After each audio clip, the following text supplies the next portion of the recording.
as being one of the movers of the motion. So could we amend the records to reflect just that, those who submitted the motion? Then we can go on.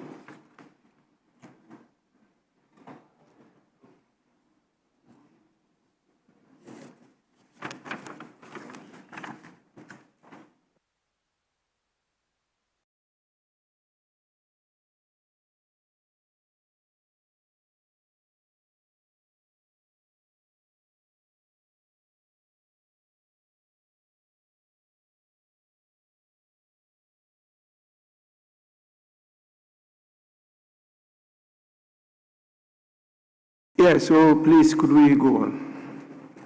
Speaker, the records should reflect as such. Mr. Speaker, with your leave, I would like to move the motion for and on behalf of the applicants.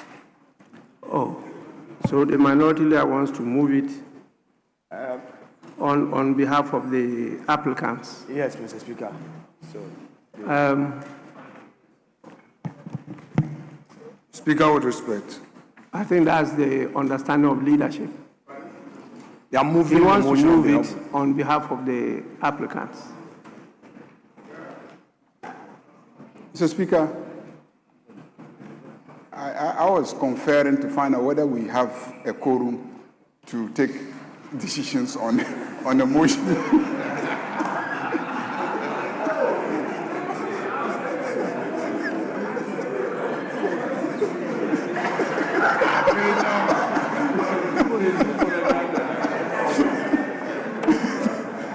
Mr. Speaker, because when I look around, I don't think we have a decision-making quorum.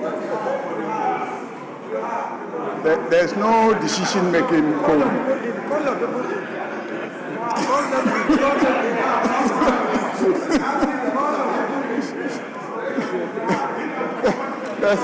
There's no quorum. There's no quorum.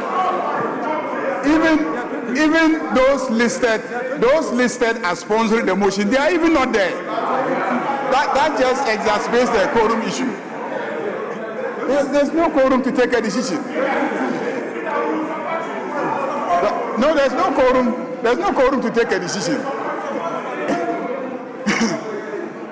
So, Mr. Speaker, we need to confer on this matter because we are required to take a decision as a house, and we don't have a quorum to take that decision. So, Mr. Speaker, I think this is a serious matter because we're about to debate and take a decision about the central bank. Exactly. About the central bank, and a very important policy at that, goal for reserves. It is proper to make sure we have our numbers in the chamber. Majority Leader. In order to Majority Leader, we haven't reached there yet. This is just for the motion to be moved. When we get to the stage of the taking the decision, then you can raise this issue about quorum. But as to moving the motion, I think it's proper. If you don't object to their moving the motion, the minority leader is permitted to move the motion.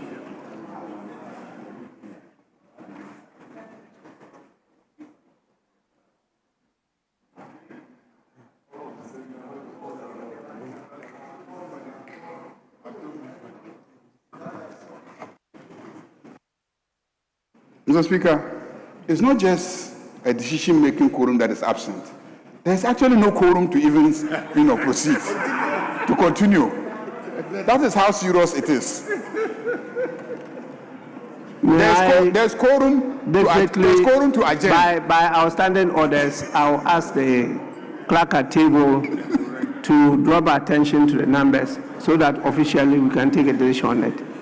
In the meantime, Minority Leader, may you move the motion?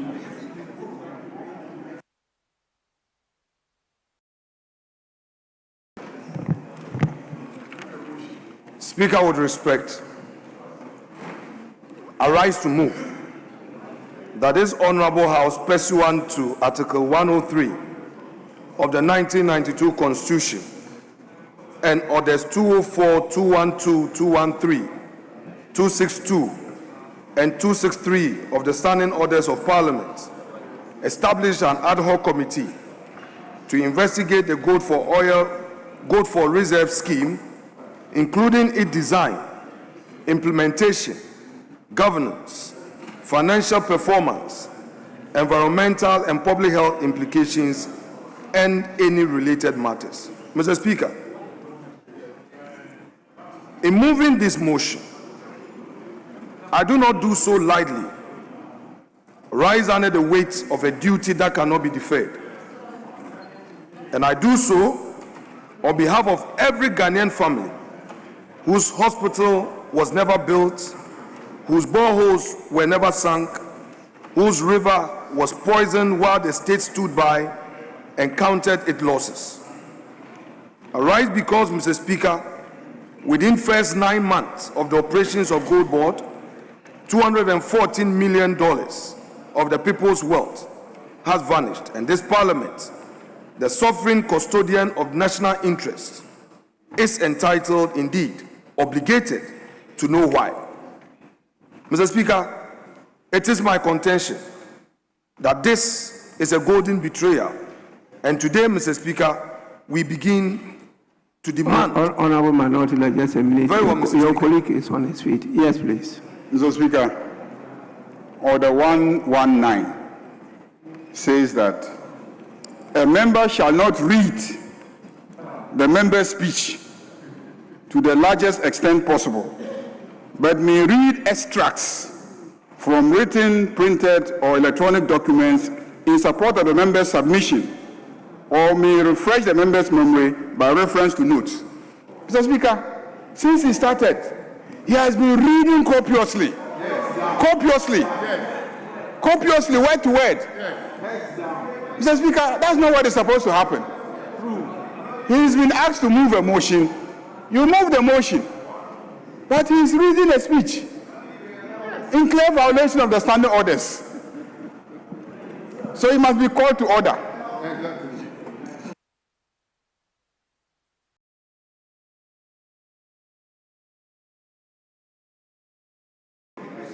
Minority Leader, your attention has been drawn to Order 119. Yes. What do you say to that? Mr. Speaker, he has many cards to play today. It's part of his tactics. But, Mr. Speaker, I've been a practitioner of the law in our courts for many years. So I'm used to some of these things. And in this house, this is my forte. So I'm used to it. I'm ready to face him. Mr. Speaker, I won't mind him. I've seen him preparing for this day. So he should have no problem at all. Mr. Speaker, in establishing the committee to investigate this matter as contained in the motion paper. Honorable Member, I thought you would have responded to the issue. Mr. Speaker. Don't ignore it because it's on the record. Very well, Mr. Speaker. And he said, Mr. Speaker, yes. he's completely out of order. He mounted his application in bad faith. I was not doing what he was claiming I was doing.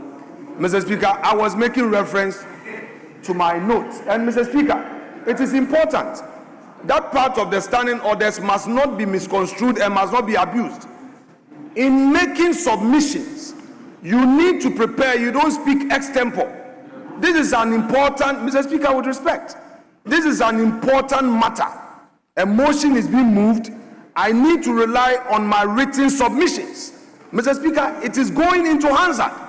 So it's not a matter of seeing my head down.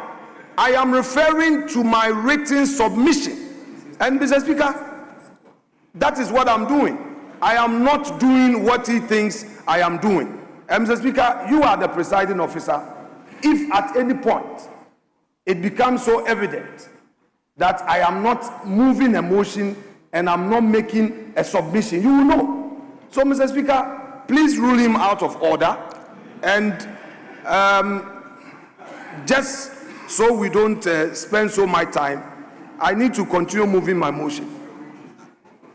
Honorable Minority Leader, what he says is that the order doesn't say you cannot read your speech. It says you shall not read the speech to the largest extent possible. And so what he says he's doing is that he's reading extracts of the speech, which is permitted by the standing orders. And so he's not out of order. Please, you may continue. Allow the Minority Leader to move his motion. Speaker, I heard him say that he intends to rely on his speech. And as a senior member of the House, he knows what to do if you want to rely on your speech. If you intend to rely on your notes, you get the Hansard to capture the entirety of the notes. That's what we do. You don't read it.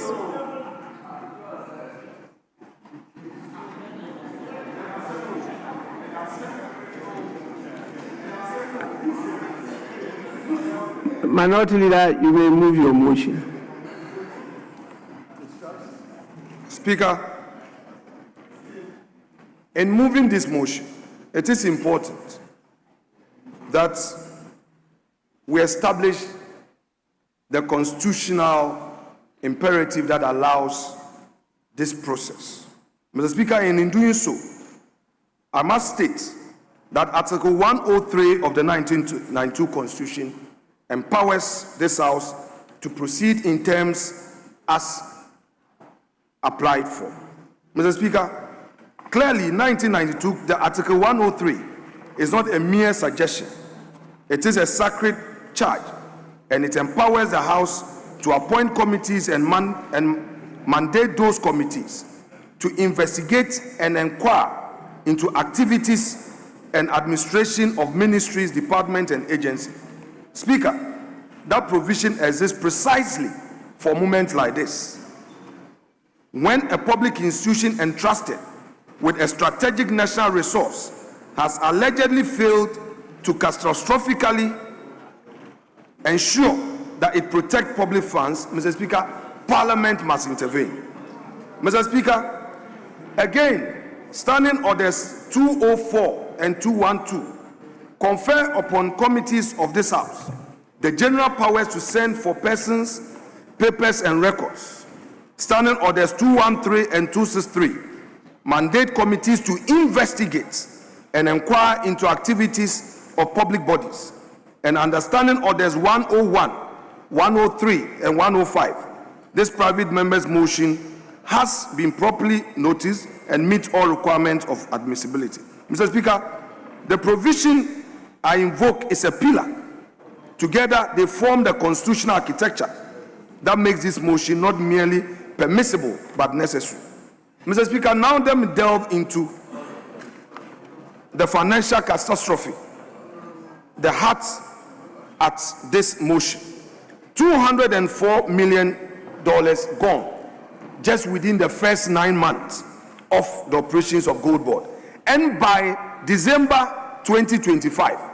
Now, honorable member, you seem to be derailing your motion. Because your motion is actually talking about gold for reserve scheme. Your motion is not talking about Gold Board. Take that into consideration, because Gold Board is just a body that was established by an act here. But you're talking about the whole scheme, Gold for Reserve scheme. So please address that generally. Then if you bring some evidence around Gold Board, then you can go to Gold Board. But you haven't laid that foundation yet. Speaker, very well noted. Speaker, according to the IMF, in its reports contained in its recent review of our gold for reserve scheme. The Bank of Ghana has lost 240 million in just 9 months. Yes, Mr. Speaker, as of December 2025, over $7 million. Minority Leader, I will give you enough time, don't worry. Very well. Majority Leader, yes, any issue? Mr. Speaker, he is misleading the House because he is making a statement without producing the evidence. He should lay before this House the audit report that says that there was a loss of $214 million. Mr. Speaker, if you have a meeting somewhere and the IMF gives you briefing, what the IMF says is not an authoritative statement regarding the finances of this country. It is hearsay. It is hearsay.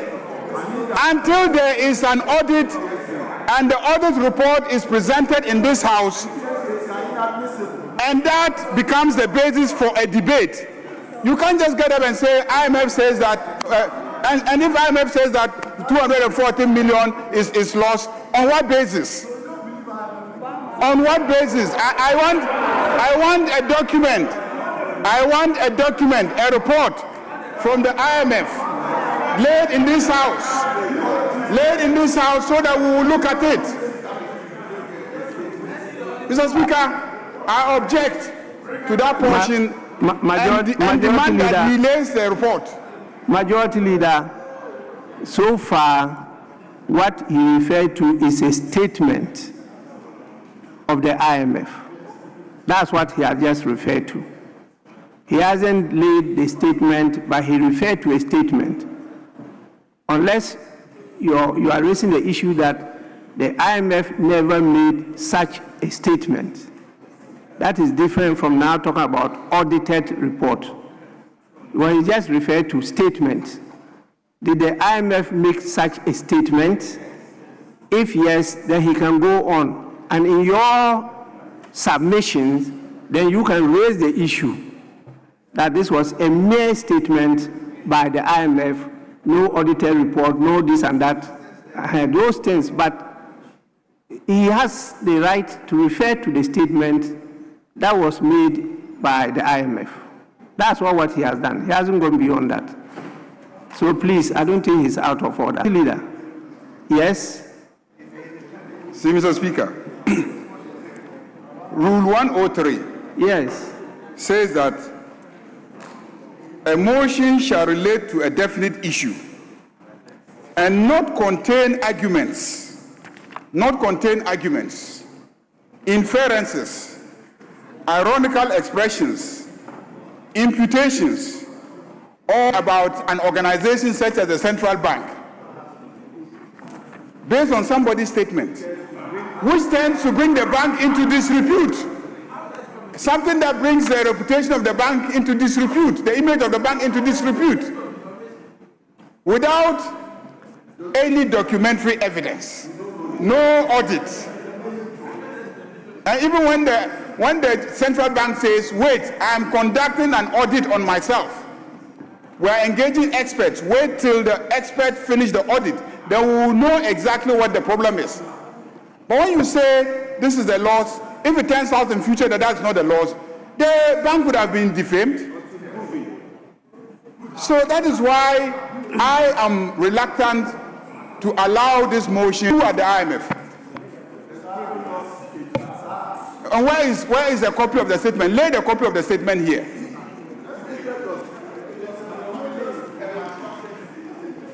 Majority Leader, please, what you refer to in Order 103 talks about a motion. A motion shall relate to a definite issue. That's the first thing. And not, and so 7 of the order paper says that this Honorable House, pursuant to Article 103 of the 1992 Constitution and Orders 204, 212, 213, 262, and 263 of the Standing Orders of Parliament, established an ad hoc committee to investigate the gold for reserve scheme including the design, implementation, governance, financial performance, environmental and public health implications, and any other related matters. That is the motion. So this motion does not mention arguments, inferences, ironic expression, imputations. It doesn't. That is the motion. What he's doing now, he's moving the motion and now arguing. He is arguing, not the motion.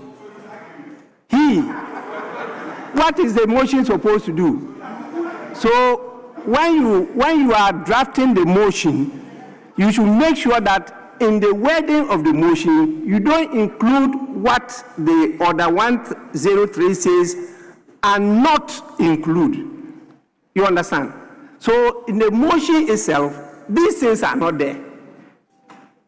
So the motion is in order. Now, after the debate, these issues that you are raising are issues that you can counter when you are making your submissions. But you cannot prevent him from moving the motion and from debating and arguing along those lines. Please. So, Mr. Speaker, I want to know if he's moving the motion or he's reading a speech.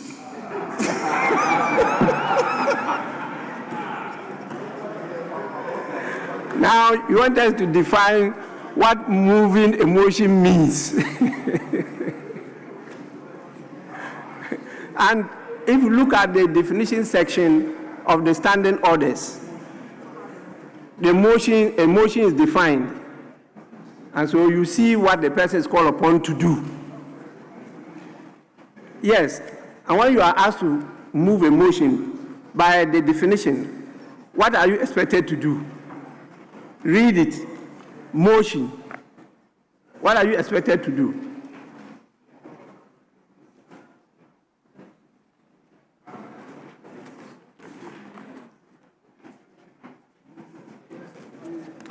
Yes, motion means a request made by a member or a minister that Parliament or a committee of Parliament takes an action, orders something to be done, or expresses an opinion concerning a matter. So he should just move the motion. move the motion. The motion is captured here. The motion is captured here. So move the motion. Then we can start the debate. Mr. Speaker, he is not even listed as a sponsor of the motion. He is not listed as a sponsor of the motion. So Mr. Speaker, you were magnanimous to allow him to move the motion on behalf of other people. So let us hear him move the motion, after which we can then go into the debate. If he is one of the debaters, he can say so. Then when it is his turn to debate it, then he will debate it. But the dispensation granted by the Speaker is for you to move the motion. And the motion is very simple. Just move it and then we can go into the debate.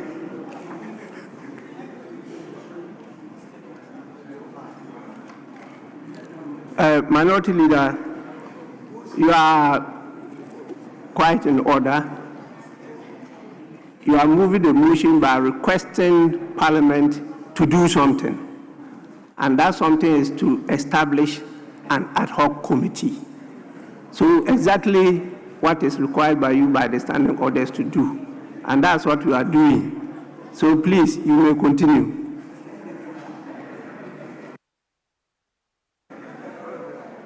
Speaker, thank you very much.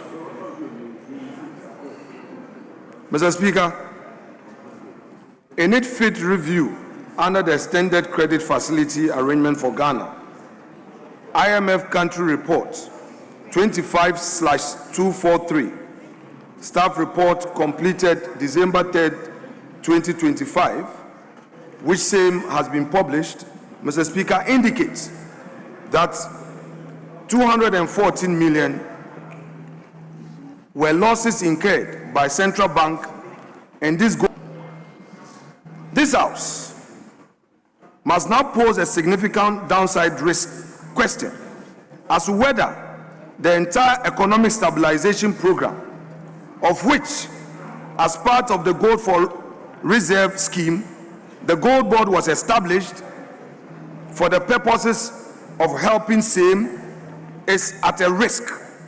Mr. Speaker, what was branded as a visionary policy by this is exposed by our own international partners as a funnel for national wealth engineered through inefficiencies and incompetence. Mr. Speaker, this House must resist the temptation not to speak of these losses. Mr. Speaker, it is clear that at least dozen fully built and equipped district hospitals of very high skill by the previous NPP administration initiated under Agenda 111 could at least, these losses could have been used to support this program. Mr. Speaker, in other configurations, it is more than 30 district hospitals, each one a lifeline to mothers in labor, children in emergencies, and accident victims who today must travel long, dangerous distances for basic care that should be their birthright. And Mr. Speaker, we can consider water. The same 214 million could have been funded between 40 and 60,000 functional boreholes across every constituency in this country. Enough to give every school, every chip compound, and every rural community reliable access to clean, safe water. Mr. Speaker, again, this 240 million, which is not being accounted for, could have resolved other social problems in our country to create jobs. Mr. Speaker, the minority wishes to precisely, in this characterization of this event, not to look at mere rhetorics. Mr. Speaker, we see this as a policy mistake. This bears all the hallmark of, in the least, criminal negligence on a national scale. Mr. Speaker, the gold purchasing program, which was initiated in the previous regime. Minority Leader, please, just a minute. Yes. Both leaders are on. Yes, Majority Leader. Majority Chief Whip. Speaker, you have directed the Minority Leader to move his motion. He's only reading, he hasn't moved the motion. He could have said that, he could have moved the motion and say that in doing so, I want to add alleged criminality on the part of the officers of the Central Bank. Speaker, I have humbly in my hand the House of Commons Procedure and Practice, 4th edition of the Canadian House of Parliament. Mr. Speaker, page 444, which is on motions. A motion is only a prayer to the House that a thing be done. You haven't asked that prayer. You haven't made that demand. And you have spent for the past 30 minutes making reference to documents that are not before the House, making allegations. So, Mr. Speaker, procedure has been established in this House. When the motion is advertised, you stay within the terms of the motion paper. The terms of the motion paper of motion number 46, Mr. Speaker, is contained here. And for the sake of the record, it says that this Honorable House, pursuant to Article 103 of the 1992 Constitution, and all that a thing be done, and other related matters. So move your motion within the terms of the belly of the motion paper. Then when members want to comment, members can make their comments.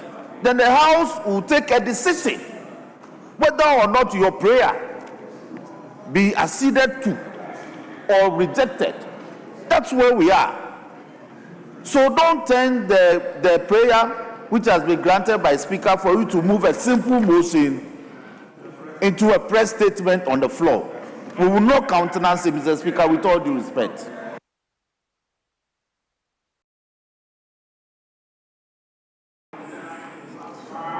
from the issues raised by the Majority Chief Whip, the only thing I can ask you to take on board is the choice of words. Words you know that without evidence you should not be judgmental on. They can be made as allegations, but not presented as if you have made conclusive decisions on them. As to moving the motion, you read the motion. That was the first thing you did. You read the motion as captured on the order paper as moved. The only thing you didn't add is what he said in doing so, but definitely it's a style. It depends on how you want to present your case. In fact, some of us used to present our arguments before you even end by saying that I move the motion accordingly. And so it's a matter of style. But please don't use words that by our practice we refer to as unparliamentary. And you know the standing orders on the use of words. The majority leader referred to them even in Order 103. And so take that on board as you submit your case to support the motion. Minority leader, you may proceed.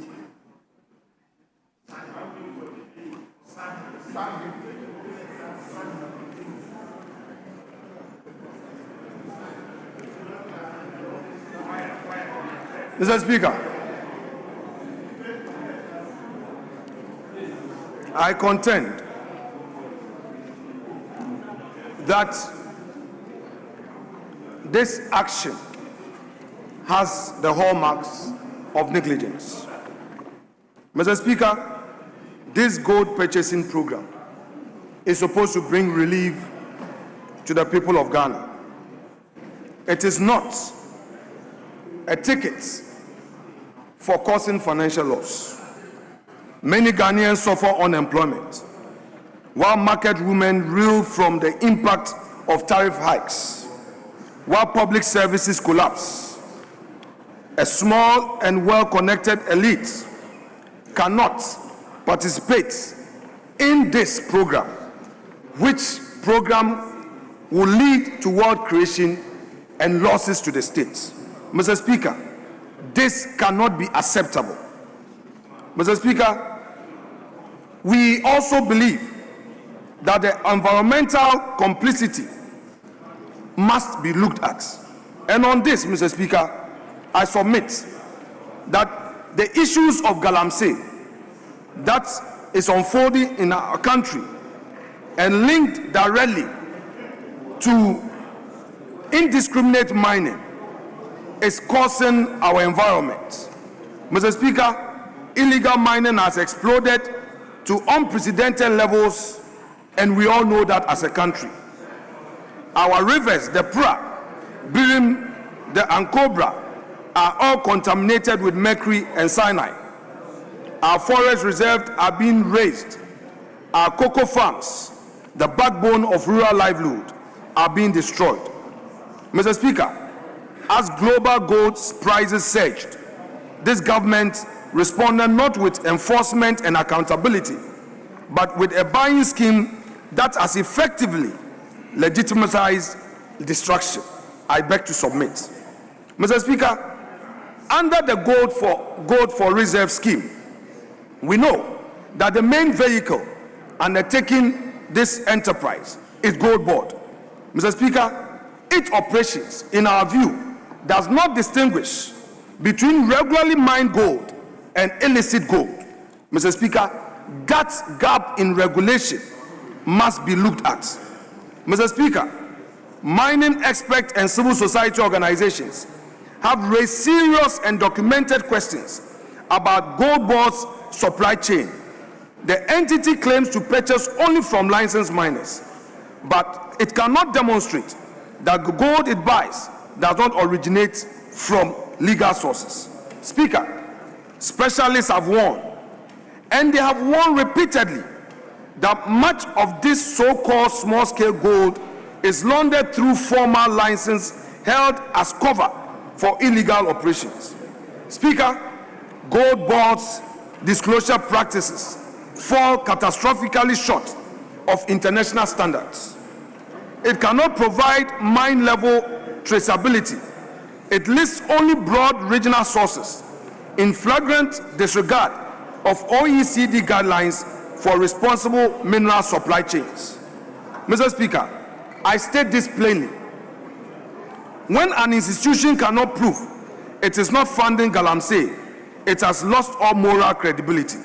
When a government defends such an institution and turns its face away from the evidence, it becomes complicit in national destruction. The human cost is not an abstract. Communities along our degraded waterways report rising incidents of skin diseases, kidney failures, and mysterious ailments directly attributable to the exposure to mercury. Mr. Speaker, our children are being poisoned. Farmers have lost their land and their livelihoods to the advancing front of illegal mining. Future generations will inherit not gold reserves, but poisoned land and dead rivers, because this government chose profit for a connected few and disregarded the social impact on our environment. Mr. Speaker, on this score, I submit that this is environmental murder and Parliament must say so.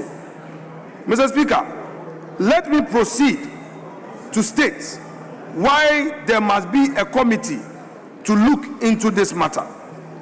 Speaker, this motion set out 5 specific and interlocking areas of inquiry, each of which correspond directly to one dimension of the betrayal I have described supra. Permit me to walk this House through them. 1. The committee shall investigate the legality and regulatory framework governing the operations of this Gold for Reserves program. Specifically, look into Gold Board's operations under the Gold Board Act of 2025, Act 1140, and all applicable laws. Mr. Speaker, on this, an important question that would beg for an answer is whether the scheme was lawfully structured from the outset as a fundamental issue to be considered. Mr. Speaker, if the architecture itself was defective, if the legal framework was bent to accommodate interests of connected off-takers and intermediaries, then Parliament must know. This is the probe into what the minority has called institutionalized robbery scheme. Second, the committee shall examine the systems and procedures adopted specifically by Gold Board to ensure that gold purchased or exported is lawfully sourced and environmentally compliant. Mr. Speaker, this goes to the very heart of the due diligence failure and the laundering of illegally mined gold, as we have already argued. Can Gold Board demonstrate, Mr. Speaker, with verifiable evidence that its supply chains are clean? The committee must compel the demonstration or confirm its absence. Third, the committee shall scrutinize the adequacy of Gold Board's governance, transparency, risk management, and accountability mechanism. This is the lens through which to examine what I have called the arrogance of inefficiency at the highest level. Mr. Speaker, failure to put in place a system that would have prevented this catastrophe is what, Mr. Speaker, the minority is very concerned about. Fourth, the committee shall investigate the environmental, social, economic, and investment-related implications of Gold Board's operations. Mr. Speaker, this takes us to the roots of the ecological collapse I have described earlier: the poisoned rivers, the dead farmlands, the communities drinking mercury. Mr. Speaker, fifth and finally, the committee is empowered to investigate any other matter incidental or consequential to the foregoing. And Mr. Speaker, in an investigation of this complexity and this gravity, we must not constrain committees reach prematurely. We must leave no stone unturned, no document unexamined, no testimony unheard. Mr. Speaker, the Ghanaian people deserve how and why there should be gold for reserves program, and same would lead to losses. To the extent that, Mr. Speaker, unconfirmed reports has said that as of December, the 214 million losses had moved to $700 million. Mr. Speaker, now let me deal with the composition and powers of the committee. I again submit that the ad hoc committee has been proposed in this motion be constituted according to the standing orders 209 and 262, reflecting the numerical strength and the different shades of opinion in this House. This committee, of course, will be bipartisan, and let me be clear about what this means. The minority is not seeking to create a partisan instrument. We are seeking the creation of a credible, independent parliamentary body that commands the confidence of the Ghanaian public. Mr. Speaker, we don't want CSOs and the media to take away the mandate of Parliament. We in this chamber have the capacity to undertake our constitutional mandate, regardless of which side we belong. Mr. Speaker, if we fail in this mandate, other bodies outside of Parliament will definitely show interest and do it. And I do not want us, Mr. Speaker, after they have discussed, they have investigated and issued a report, then Parliament as a secondary matter take it up for debate. Mr. Speaker, that should not be the case. Mr. Speaker, as to the powers of this committee, this motion proposes that pursuant to Article 103 of the Constitution and Standing Orders 212 and 263, that the committee shall have the full powers of committees of Parliament. And Mr. Speaker, I won't belabor same because same are contained in our rules. However, for sake of time, I would want to delve into just one matter, that the power to send for persons, papers and records of Gold Board and Bank of Ghana, Mr. Speaker, must be part of the mandate. There should be any law that may bar this committee from doing its work. No institution under reference should hide behind institutional opacity and therefore claim that Parliament cannot look into its records. Bank of Ghana must avail itself. Gold Board must avail itself. Mr. Speaker, $204 million is so huge an amount. Mr. Speaker, again, the powers to summon officers of Gold Board, Bank of Ghana, and other public institutions, including Mineral Commission, to appear and give testimony must be part of its mandate. We don't need press releases. We don't need social media posts. The evidence must be procured under oath before the people's representatives. Mr. Speaker, the power to conduct public hearing. It is again my submission that this committee must have all the powers to conduct public hearing. The human cost of this betrayal must be heard. Communities whose rivers are poisoned, farmers whose land has been destroyed, experts who have raised the alarm. Mr. Speaker, their voices must be heard in public. Organized labor has raised an alarm. They must be heard. Mr. Speaker, the power to administer oaths and solemn affirmations to witnesses in accordance with Standing Orders 275 and 276 must be relied upon. The power to engage independent experts and consultants where necessary in accordance with Standing Order 274 must also be relied upon. Mr. Speaker, it is my further contention that looking at the gravity of this issue, there would be the need for the committee to rely on a forensic accountant. We need environmental scientists. We need those who can look into the books of Gold Board and Bank of Ghana and ask the relevant questions to aid the committee in its work. Mr. Speaker, now let me turn to the formal text of the resolution as set out in the motion. I invite the House to hear them in full, for they constitute the operative heart of what this chamber is being called upon to do. Mr. Speaker, 1. That this Honorable House, acting pursuant to Article 103 of the 1992 Constitution and Standing Orders 204, 212, 213, 262, and 263, hereby appoint an ad hoc committee on the operations of Gold Board to investigate and inquire into the operations of the Gold for Reserve program since the commencement or since the coming into force of the Gold Board Act 2025, Act 1140. Mr. Speaker, on the composition of the committee. Well, Honourable Member, this one you read is not the text of the motion. The text of the motion is captured on the order paper.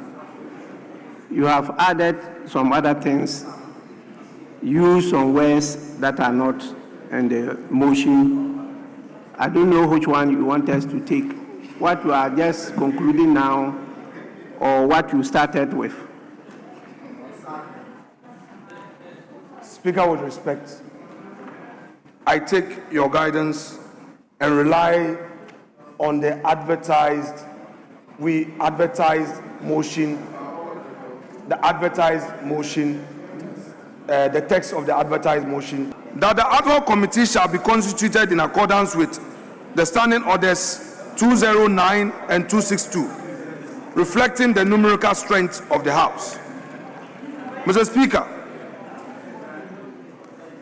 may I go into the scope of the inquiry? It is also proposed that, Mr. Speaker, the ad hoc committee shall investigate and inquire into A, the legality and regulatory framework governing Gold Board's operation, the system and procedures adopted by Gold Board to ensure that gold purchased or exported is lawfully sourced and environmentally compliant. C, the adequacy of Gold Board's governance, transparency, risk management, and accountability mechanism. D, the environmental, social, and economic investment-related implication of Gold Board's operations. And Mr. Speaker, finally, any other matter incidental or consequential to the foregoing. Speaker, on reporting and duration of this mandate, Mr. Speaker, I again submit that in accordance with Standing Orders 215 and 283, the ad hoc committee shall submit a report with its findings and recommendations to the House within 30 days of its appointment, and upon the presentation of its report, the committee shall cease to exist in accordance with Standing Order 6 and Standing Order 262. Mr. Speaker, consideration of the report. I again submit that upon presentation of the report, the Business Committee and the Committee on Private Members' Bill and Private Members' Motion, acting under Standing Orders 216 and 233, shall facilitate the scheduling of the report for consideration by the House and any consequential action. Mr. Speaker, the non-negotiable demands of the minority.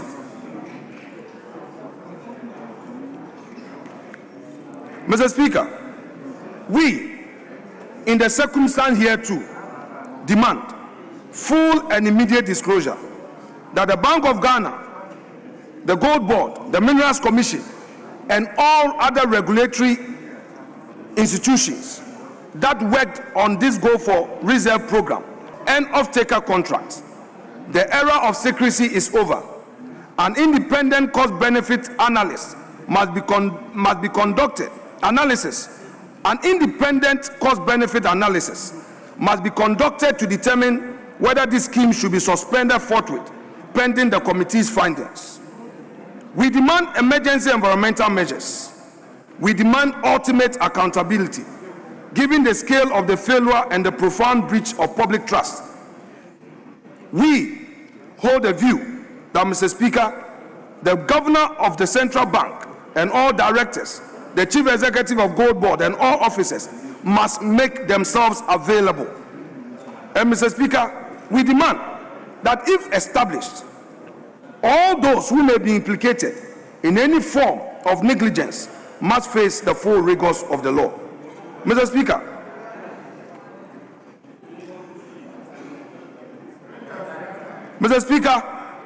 this motion is not being pursued to witch hunt anybody. Mr. Speaker, it is being pursued in the national interest. We know that, Mr. Speaker, if indeed the government meant well in establishing this gold for reserve program, then at all material times, government was required to make provisions for all charges, and same must come to Parliament for approval. Mr. Speaker, it is important to note that soon after filing this motion, an emergency board meeting was called, and the initial 15% fees that was being paid, the Gold Board and the Bank of Ghana reduced these charges to 9.75%. Mr. Speaker, this means that what the minority was seeking was on the right course. But for the alarm we raised, the charges would have remained at 15%. This must be celebrated by this House. And we believe that if this motion is carried, the nation stands to gain more by way of the charges that are going into individual pockets. You cannot sell gold and make losses. Mr. Speaker, if the government is minded... Honorable Minority Leader, you are calling on the House to establish an ad hoc committee to investigate. So the issue is that the facts, the transparency, the issues are not yet known.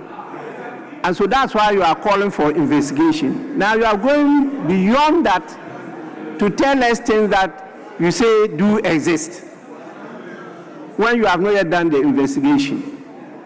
Please, limit yourself to the tenets of the motion.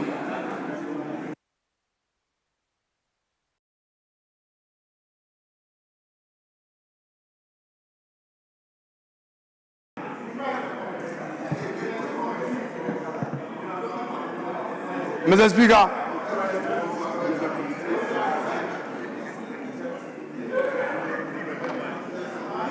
why have they decided to populate this chamber to make noise when I'm moving this motion?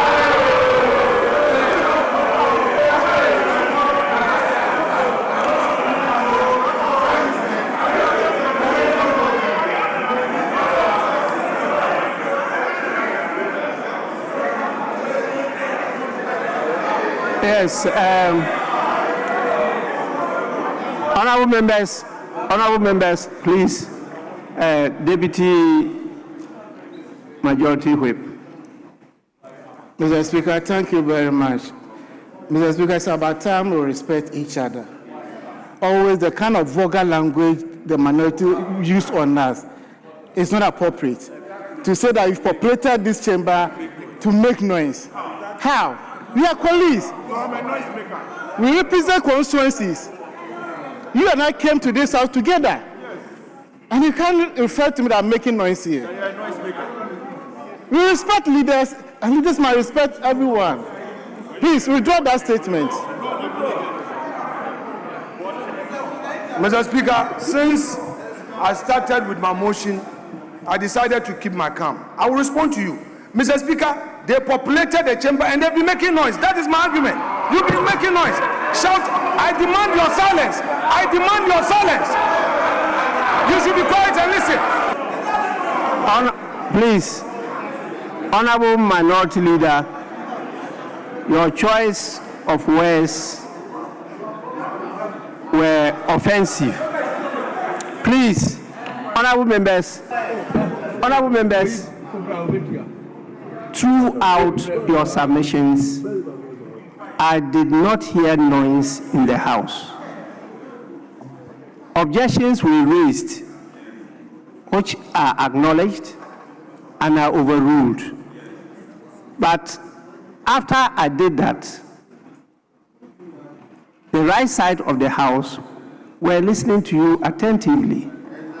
In fact, there are occasions that really, if people were very focused on your choice of words, they will raise objections.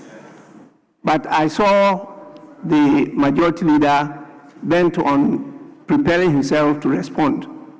And so the House was really not noisy. And so for you to say they populated the House to make noise definitely is below the belt.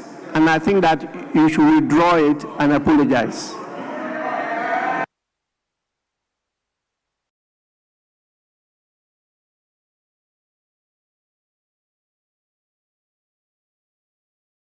Speaker, I've taken note of. Oh, please.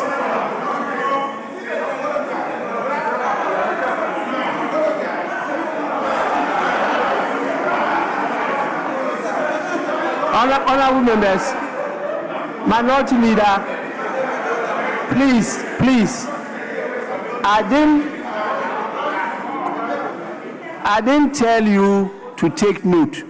I said you should withdraw and apologize.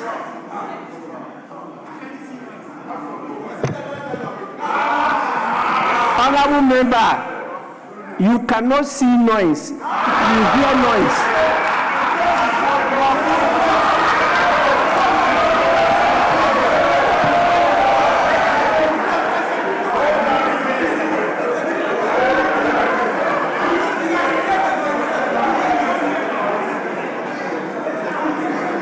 Honorable members, please, now the House is descending into a state of noise. Please, the standing orders are very clear on that. I don't want us to go because it took a long time for us to decide to move the motion today and to conclude it today. And I want that done today. Please. So you may conclude, Minority Leader. Mr. Speaker, I accordingly move in terms of my motion and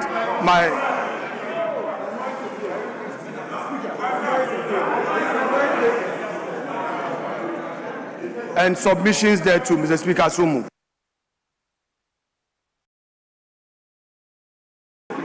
Minority Leader, you must obey my directive. Mr. Speaker, yes. I say withdraw and apologize. Mr. Speaker,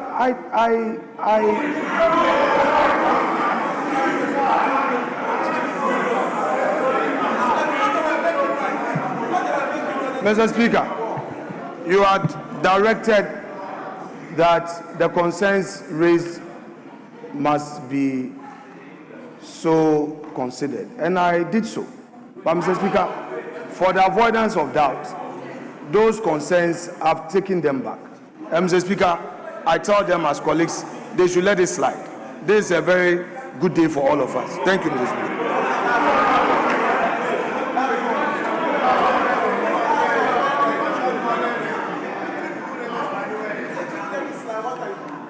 Minority Leader, you know the standing orders. I don't want to apply it.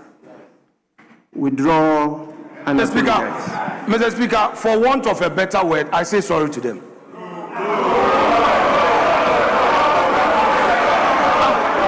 You want the apology? Mr. Speaker, they should accept my apology. Mr. Speaker, they should accept my apology.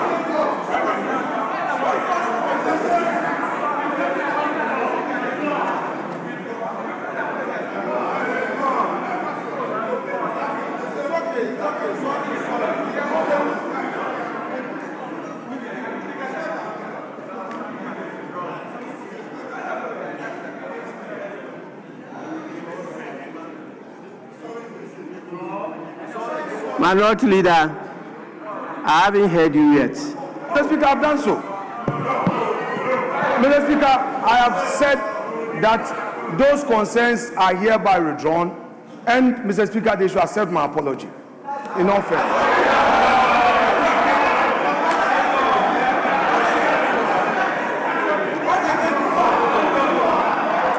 Honourable members, the Minority Leader has withdrawn and apologized, and is so accepted.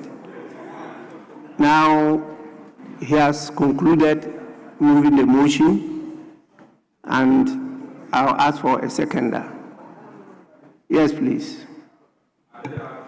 Thank you, Mr. Speaker. Mr. Speaker, I rise to second the motion on the floor.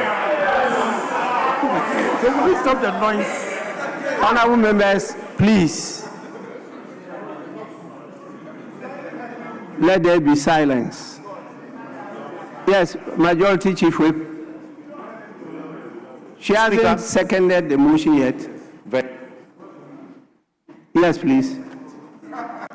Thank you, Mr. Speaker. Mr. Speaker, I rise to second the motion on the floor. And in doing so, I'd like to thank you for the opportunity. Mr. Speaker, the issue of the Gold for Reserve program. Mr. Speaker, Majority Leader, just a minute. Yes, Majority Leader. No, I have no intention to obstruct you, but we just wanted to get some clarity on timing. He spoke for about an hour. That's the majority. He spoke, the person seconding, and those who are going to participate in the debate. I just thought you should give some directions regarding timing. Otherwise, then, Majority Leader, that should have been from the very beginning. Yes. Once we didn't do that, leave the issue of timing to me. I will manage it. So I've taken note of everything. Yes, please. Thank you very much, Mr. Speaker. For the third time, I rise to second the motion, and I thank you for the opportunity. Mr. Speaker, the issue of the Gold for Reserve program, it's a very important program. And when you look at the costs involved or the losses involved, Mr. Speaker, I wonder why not so much is being done about it. When you look in the Bank of Ghana financial statements for 2024, it is stated in clearly that the Gold for Oil program incurred a loss of 1.8 billion. And as a result of that, the board decided to stop the program or bring that program to a halt. And then you have a program, the Gold for Reserve program, which is also being managed by the Bank of Ghana. And from the IMF staff report for December 2025, and since we are on an IMF program, the staff report is equally important. It is a document that has authority, and that report says that a loss of $214 million has been made. Clearly, this is even more than the 1.8 billion Ghana cedis that halted the program for the Gold for Reserve, the Gold for Oil. And so, Mr. Speaker, this is a very, very important issue that I believe that Parliament is being called upon to take up that responsibility, that oversight responsibility, and make sure we do the needful. Mr. Speaker, this brings us to three facts. The first, like I mentioned, is the fact that the IMF has mentioned already in the staff reports that $214 million costs or losses have been made by Bank of Ghana. Mr. Speaker, that $240 million is equivalent to 0.2% of our national GDP. It's equivalent to 0.2%, Mr. Speaker, of our national GDP. So it tells you the quantum of costs or losses that we have incurred on this program alone. Mr. Speaker, it will also interest you to know that the gold board, that is the sole aggregator, seller, or whatever, trader for the gold, and Bank of Ghana are shifting blame. Gold board is saying that they are not losses. BOG is also saying you cannot term them as losses. And so I remember on the 12th of January 2026, the governor said that they can no longer bear the costs involved in the Gold for Reserve program, and so there should be better ever meant to make profits. But if they had put the requisite safeguards, they would have prevented the losses or the huge costs that we have incurred. Mr. Speaker, this is a real loss to the people of Ghana.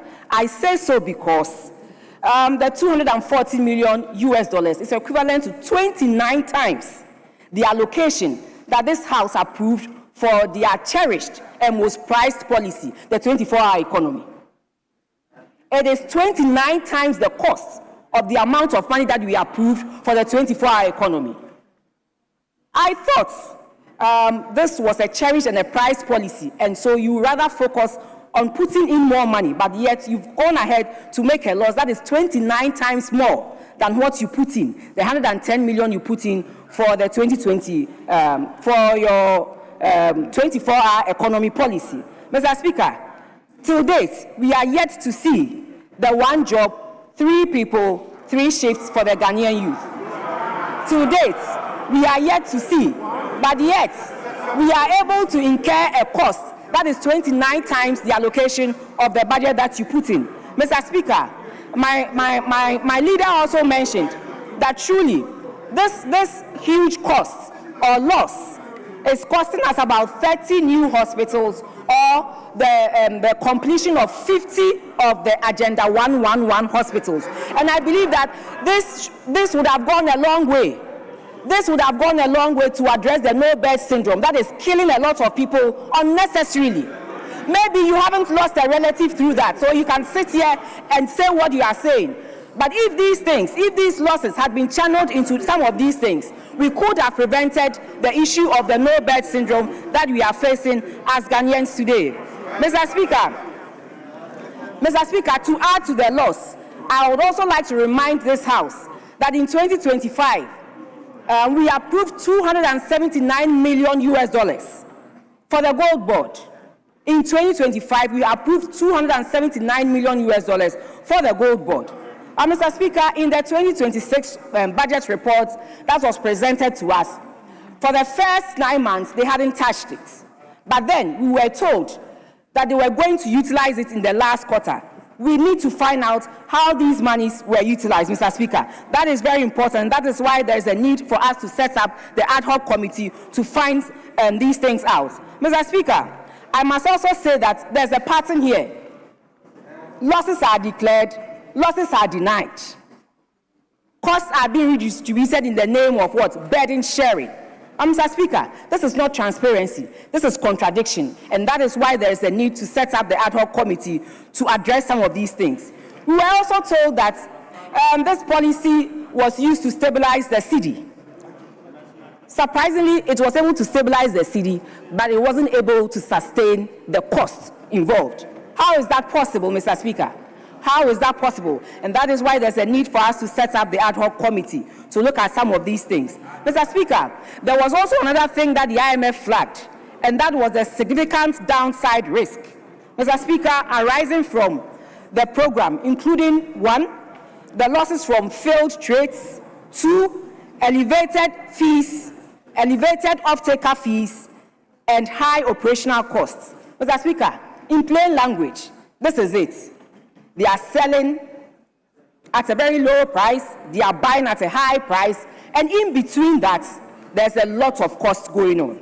But Mr. Speaker, trading in something as gold shouldn't incur the huge costs that we are seeing. Maybe we can go to the traders in Abosokai for them to teach us that in trading, we buy low, we sell high, and then we make some money for a rainy day. That is what it is.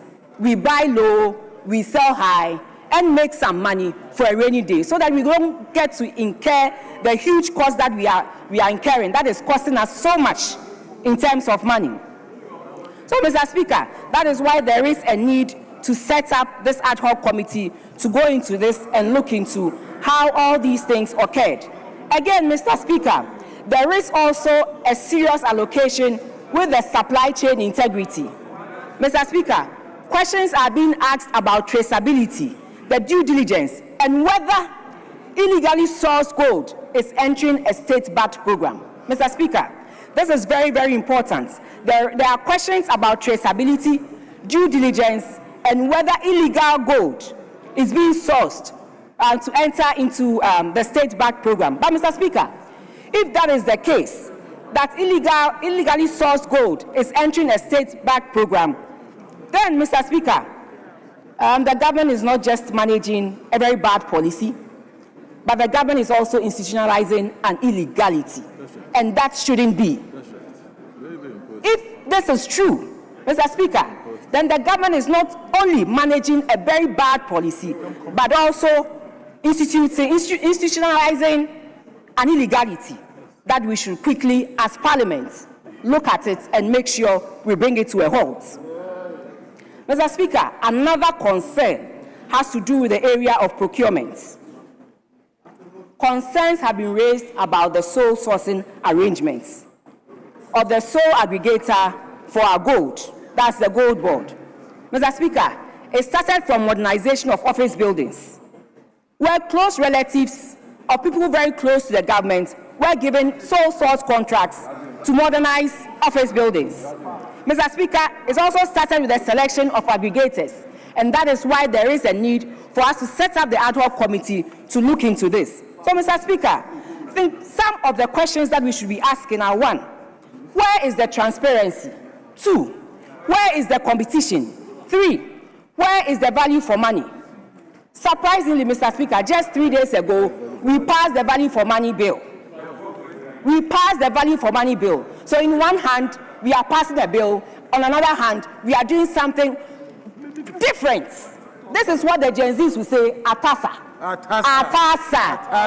So it's unbelievable. You can't pass a bill with one hand and do something contrary to the bill that you have passed. Mr. Speaker, there is no value for money, and that is why we are urging you to set up this ad hoc committee to make sure some of these things are brought to the fore. Mr. Speaker, so some of the concerns also being raised has to do with governance. We want to see who are the off-takers, how the prices are determined, and also go into the procurement opacity. Because, Mr. Speaker, we don't understand how procurements are done under this. Mr. Speaker, I remember also last March, the President of the Republic of Ghana, President Mahama, said that under his watch, any entity that makes losses will either be merged or dissolved. This was what President Mahama said, that any entity under his watch, this was said last March, any entity under his watch, if they are making losses, would either be dissolved or merged. So with what is happening with Gold Board, which is the sole aggregator, the sole trader for the Gold for Reserve program, I hope President Mahama will walk the talk. I hope President Mahama will walk the talk.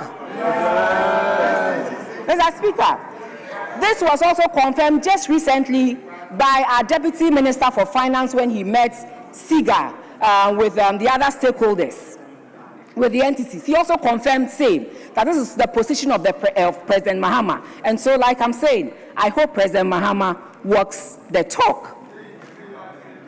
Mr. Speaker, we are concerned on this side also because this is the government that described the intervention of 1D, 1F as wasteful. This government described the intervention of 1D, 1F as wasteful, but this intervention provided over 200,000 direct jobs and over 400,000 indirect jobs to Ghanaian citizens. But here we are seeing a loss of $214 million, which is equivalent to 0.2% of our national GDP.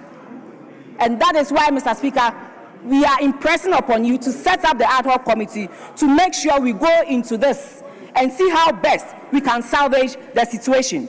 So, Mr. Speaker, in conclusion, just a minute. House is I see the majority chief whip on his feet. Yes, please. Speaker, just to draw your attention to the fact that she's been speaking for 13 minutes. 13 minutes. And And it's true that you indicated that you take note of the length of time that she speaks. Just for the guide that we agree on how long a member in contributing will speak. So she's done 13 minutes, Mr. Speaker. Majority Chief Whip, my attention has now been drawn to the fact that you've agreed on timelines. And so when he raised the issue, I said, once it wasn't done from the very beginning, I am going to take note and manage the time. So please, I'm even surprised we said 30 minutes.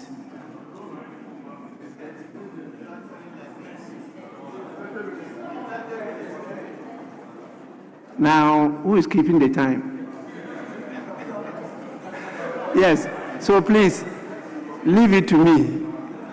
Yes, go on.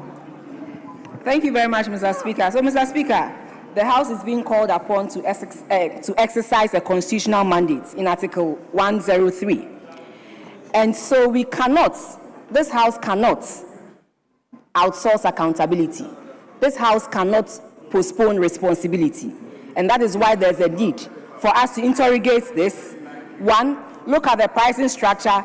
2, look at the off-taker arrangements. 3, look at the controls to ensure traceability. And 4, Mr. Speaker, account for the cost or the loss of $240 million. Mr. Speaker, this is why the call for an ad hoc committee is urgent and necessary. This House must not become a clearinghouse for contradiction. Mr. Speaker, let the committee be established, let the work of the committee be done, and let the truth come out. Mr. Speaker, with these few words, I accordingly second the motion. Thank you very much. Yes, honorable members, motion has been moved and seconded. It's now for the consideration of the House. But before we do so, let me draw your attention to the presence of visitors from 2 institutions. We have the Fan Society Network.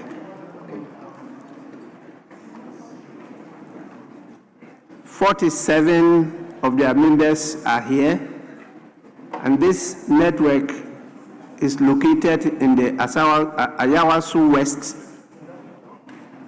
I thought it's Wagon, but they wrote Wagon constituency. It's led by the president of the University of Ghana chapter, Sotia Oscar. So they are here to observe proceedings, and they are attentively, I believe, listening to you, even though I can't locate them on they are gone. The next group is from the Lord Boam Independence Quiz finalists, and there are 70 in number. They are from the Pru East constituency.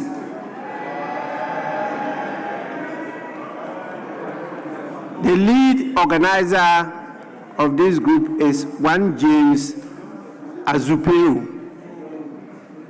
So please, on your behalf, I welcome them, and I'm sure they are enjoying the debate. They will pick a few things from it, and they will be encouraged to come back. So please, you are most welcome. Kindly resume your seats. Now, any person that is ready and willing to contribute to the debate. Yes, Honorable Zibafo. Eric Afo. Eric Afo, Mr. Speaker. Oh, today you look too young. Maybe it's the outfit, you know. Yes. Honorable, you may. Thank you, Mr. on. Speaker, for the great opportunity given me this evening to contribute to the motion under consideration this evening. The House is very quiet because this has been a motion. Every Ghanaian, the whole world, is ready to see the finality to the matter. Mr. Speaker, the matter is like this, that Parliament establish an ad hoc committee to investigate the Gold for Reserve schemes, including its design, implementation, governance, financial performance, environmental and public health implications, and any other related matter raised by the minority. I don't want to mention it. Now, we now have addendum to the requirement. We now have $214 million as a loss made by the Gold Board as of September, and as of December, 700 million being alleged by the minority. Mr. Speaker, let me start by saying that Gold for Reserve scheme or program is not a new program. It is like it is the NDC that has established this program. You started this program, you intensified it in 2022. And let me say that because of mismanagement of the program, that program was not popular. The reason for setting up the program or the scheme did not realize because of mismanagement of the program. Honorable member, just a minute. The minority leader is on his feet. Yes. Mr. Speaker, you may recall that when I was moving my motion and I made reference to the published losses by the IMF and attempted submitting that same amounted to some level of criminal negligence, the chief whip of the majority side raised an objection to that and you ruled accordingly.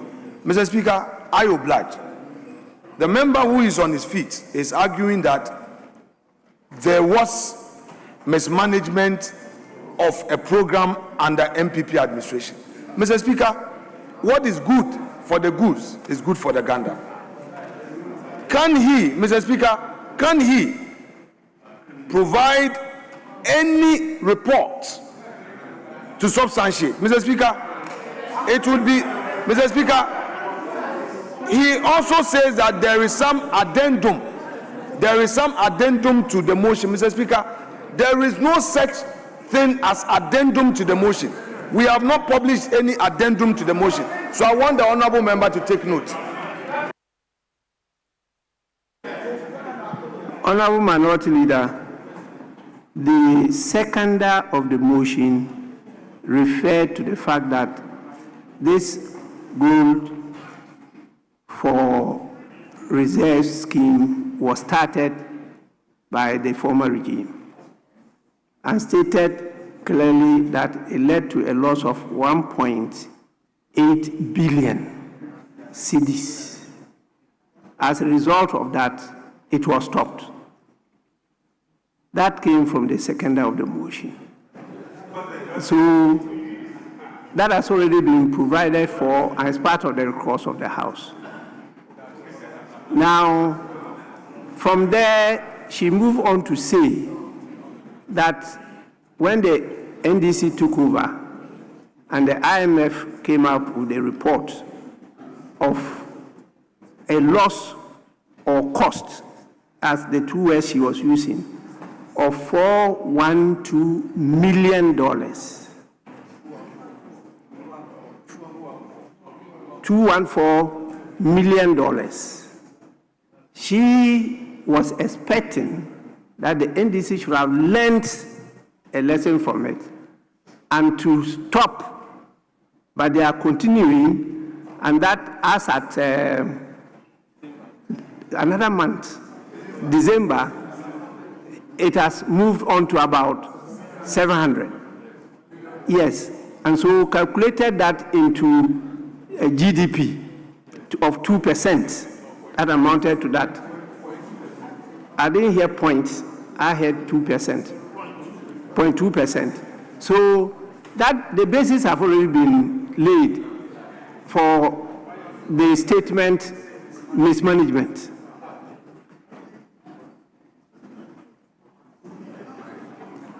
Honorable Minority Leader, if you say that it led to a loss of 1.8 billion cedis, what would that implication be? And so his use of the word, he did not impute, and you are a lawyer, you know the difference between negligence and criminal negligence. So there are two different things. I don't think he's out of order. I think you can continue. Mr. Speaker, let me thank you and stress more that the Speaker, the program was not part of the program. Mr. Speaker, I want to throw back their data they left. Mr. Speaker, 2022, they made a loss of 74 million Ghana cedis. Go to Bank of Ghana and cross-check. I've given you the source. Mr. Speaker, 2023, they made a loss of 2.15 billion Ghana cedis. Mr. Speaker, equivalent to $185 million. Mr. Speaker, 2024, before they left, it was worse. They made a loss of 4.84 billion Ghana cedis. Go to Bank of Ghana, it is there waiting for you. Equivalent to $320 million. Go for reserve program. Mr. Speaker, aside these losses, the impact, the benefits, economic benefits of the program was insignificant, was minimal. Mr. Speaker, inflation reached 54.3% in 2022. 2022, that was one of the economic impacts of the program. Mr. Speaker, going forward, they were borrowing $2 billion from the Eurobond market every year to supplement the forex. Honourable member, the seconder of the motion is up. So please let me listen to her. Yes, please. Thank you very much, Mr. Speaker. Mr. Speaker, this house is a house of records. My brother on the other side said that for the Gold for Reserve program for 2024, Bank of Ghana said a loss of 4.8 billion. Respectfully, the amount was 3.8 billion, which the governor, Mr. Speaker,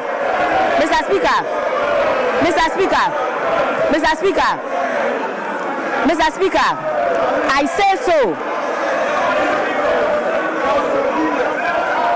Mr. Speaker. Honourable members, please. Mr. Honourable Speaker. members, let's listen to her. Mr. Speaker, I remember that at a public account sitting. Honourable members, please. Mr. Yes. Speaker, I remember that at a public account sitting, the governor mentioned that there was a 3.8 billion loss, and I asked him to show it to me in the financial statements, which he said he couldn't show to me at that very moment, and that they were going to send it to us. So they never mentioned 4.8, and it's the 3.8 as we speak wasn't in the financial statement as clearly stated as the 1.8 for the Gold for Oil program. Mr. Speaker, and this house is a house of records, and that is why I need to correct my brother on the other side. Respectfully, thank you. Yes, Majority Leader. Mr. Speaker, in January 2026, the multimedia group filed a question based on the Right to Information Act to the Bank of Ghana. And the Bank of Ghana responded on January 12, 2026. And the Bank of Ghana, in that communication, indicated that the loss occasioned for 2024 was 4.8 billion. This is the document. So, Mr. Speaker, whatever conversation you had with the governor of the central bank, that conversation cannot be superseded. That conversation cannot supersede this formal communication. And I'm ready to lay this. I'm ready to lay this as part of the records of the House. I'm ready to lay this as part of the records of the House. So the honorable member is right when he quotes 4.8 billion Ghana cedis. Yes, honorable. Mr. Speaker, respectfully, the governor of the Bank of Ghana. Yes, honorable member.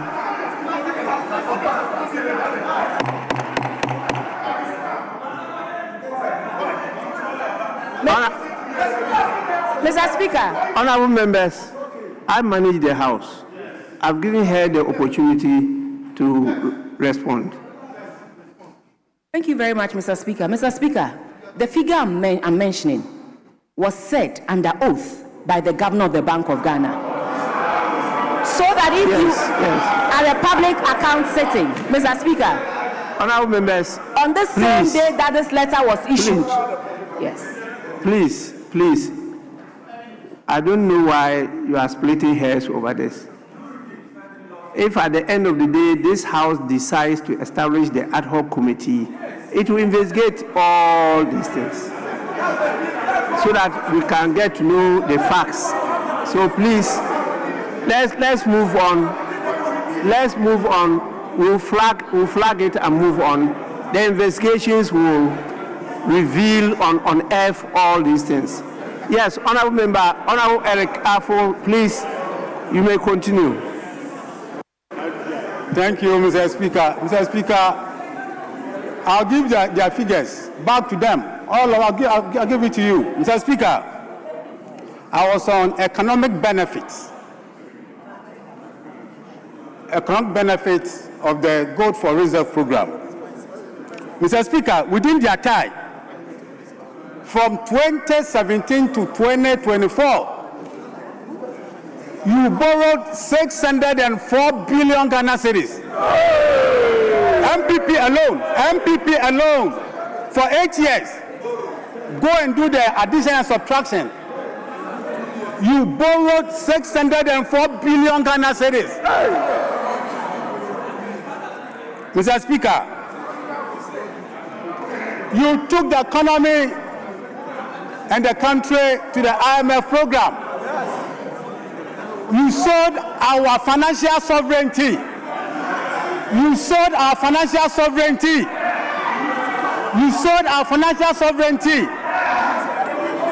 Mr. Speaker, Bank of Ghana at your time was in a huge distress. Needed about 53 billion to restore its equity. Bank of Ghana, the lender of last resort to commercial banks. So, Speaker, it was worse in your time. NIB and ADB, they were on the edge of collapse. The main director is sitting there. He's sitting there.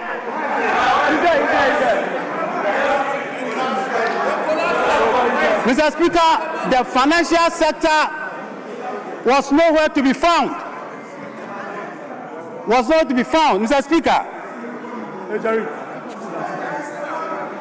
sit down. Mr. Speaker, let me say that within our time from March 2025 Honorable member, to December. just a minute. The minority whip is on. Yes, please.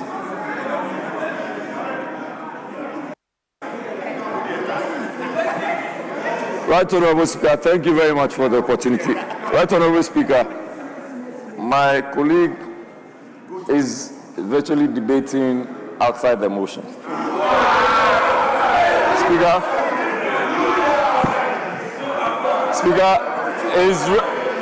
Speaker, even fall within the kind of motion we are debating on today. Speaker, that is my prayer, that it should debate in line with the kind of motion that is tabled before you, respectfully. Thank you, Mr. Speaker.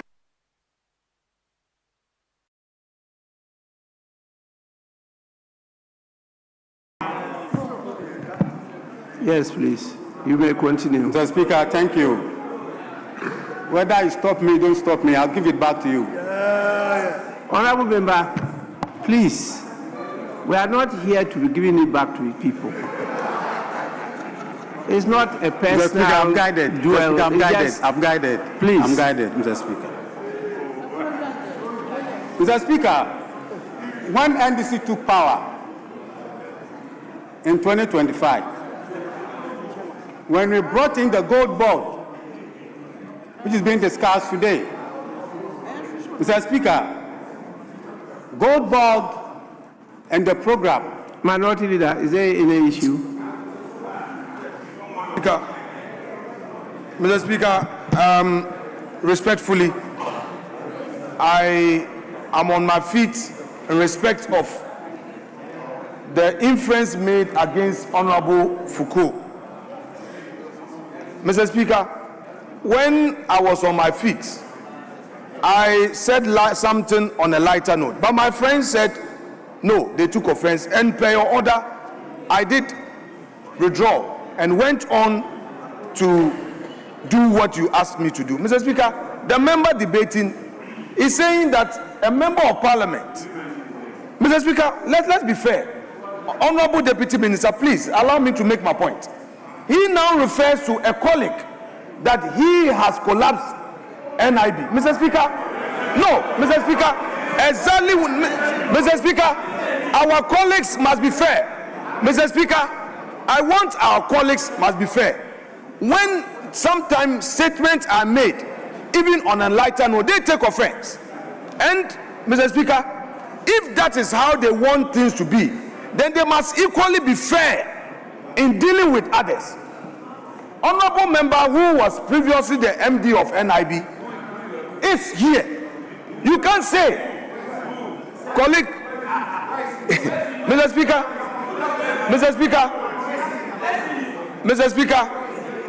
I am making a serious point, and I would plead with Mr. Speaker that even where I made a statement on a lighter note and they took offense, and I was compelled by the order of the chair, and I obliged. Mr. Speaker, the honorable member must not just move away from that statement. Mr. Speaker, he needs to withdraw it and apologize to our respected colleague. Well, Mr. Speaker, it is only fair, and it creates fairness in this chamber, that all of us, I didn't mention a name. In my case, I never mentioned anybody's name. And you all knew that it was on a lighter note. But you demanded, and I complied. And even insisted when I was trying to say, let us slide. Don't be unfair in your dealings with others. When you demand fairness, and you demand that certain right to be done, you can't refer to him as somebody who has led to the collapse of a bank. Don't do that. Mr. Speaker, that is unfair. And he should withdraw. Yes. Please, my minority leader, I actually might not have heard him refer to a person. I heard him talk about the government collapsed ADB and NIB. I didn't hear a name mentioned. And I am not even aware, and I don't know, that one of our members of parliament was the managing director of ADB. I don't know. Now, minority leader, where I agree with you was the phrase that I'll give it to you. And I objected to that. If it is that one you had called for him to withdraw and apologize, I'll definitely uphold that. Because I said that it's not parliamentary. We are not here to be giving it to people. And then I thought that reference was even to the minority whip, deputy whip.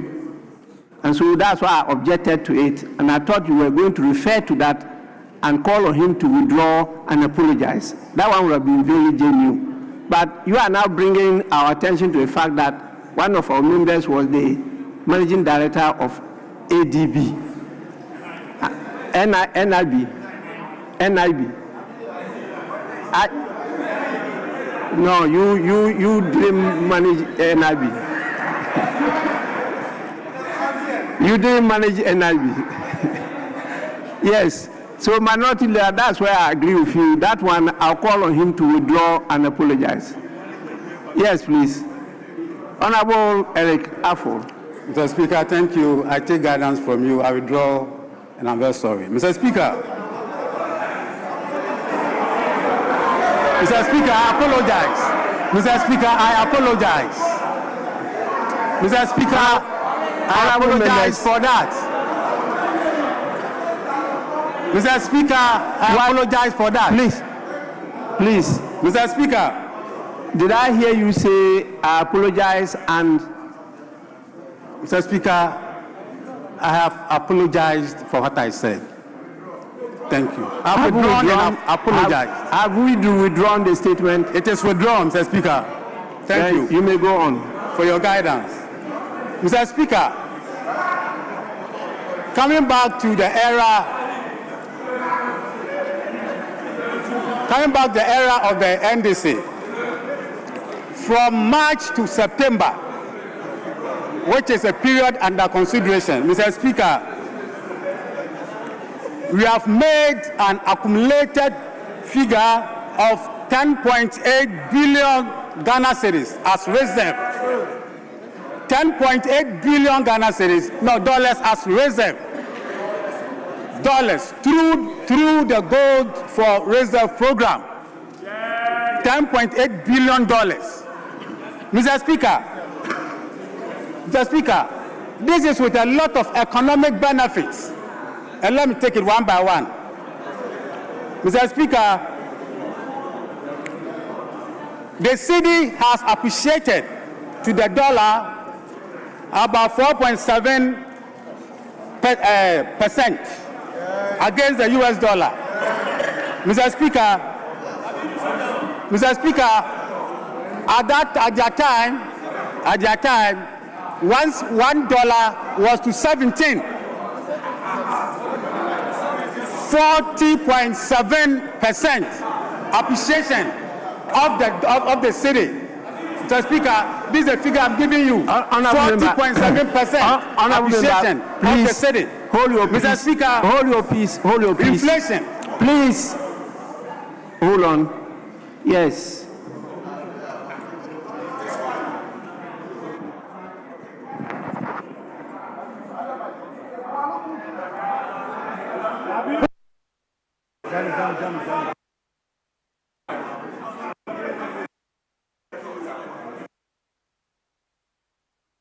Mr. Speaker, thank you so much, Mr. Speaker. Mr. Speaker, I rise on point of order reluctantly, Mr. Speaker, and I do so mindful of the fact that this House is a House of records.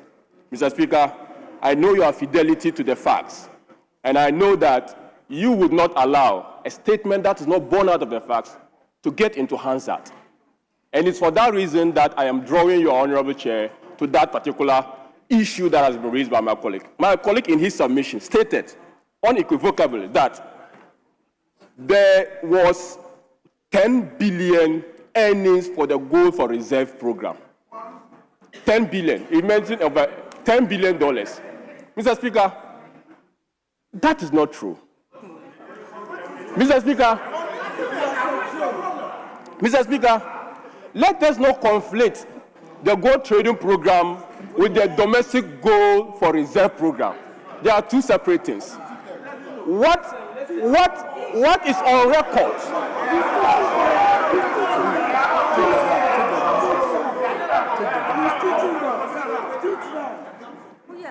What is on record, Mr. Speaker?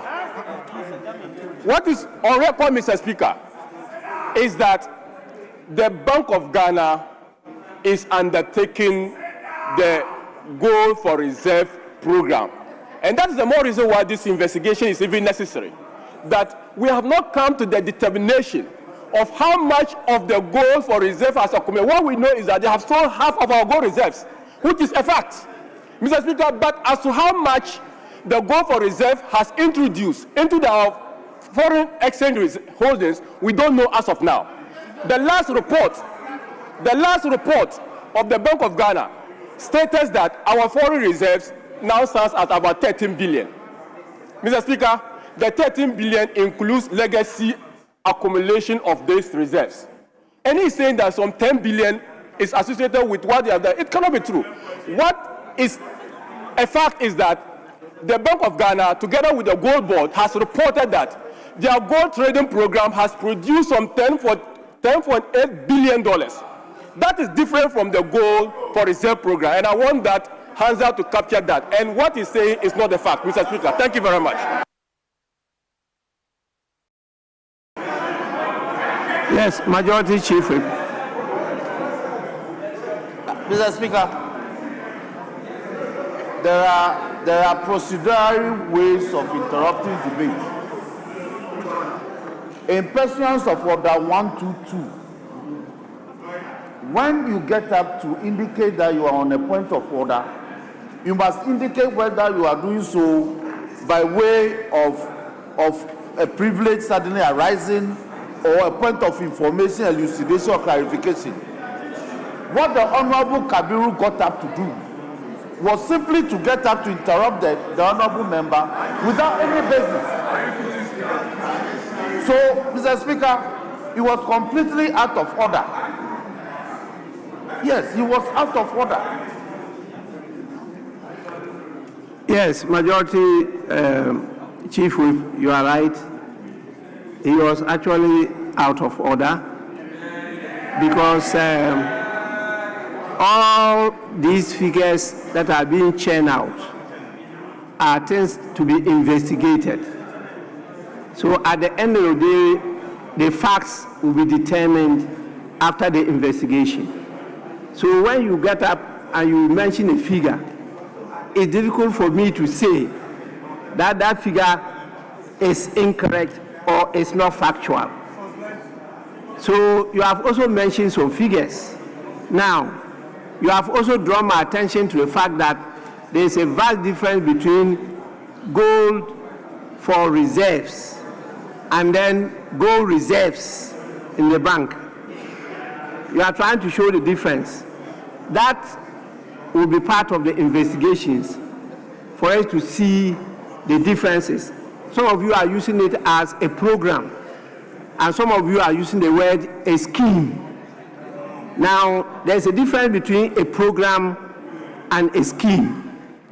But these are the submissions we are making now, and that underscores the need for us to establish the committee to investigate.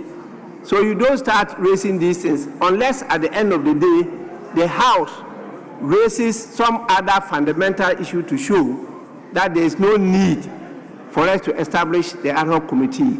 But you are laying the grounds for us to go further into this matter because doubts in many areas are being raised, which need to be clarified. So I'm taking note of all these points. It's too early in the day for me without any basis to come out to say what he said is not factual. So you are completely out of order.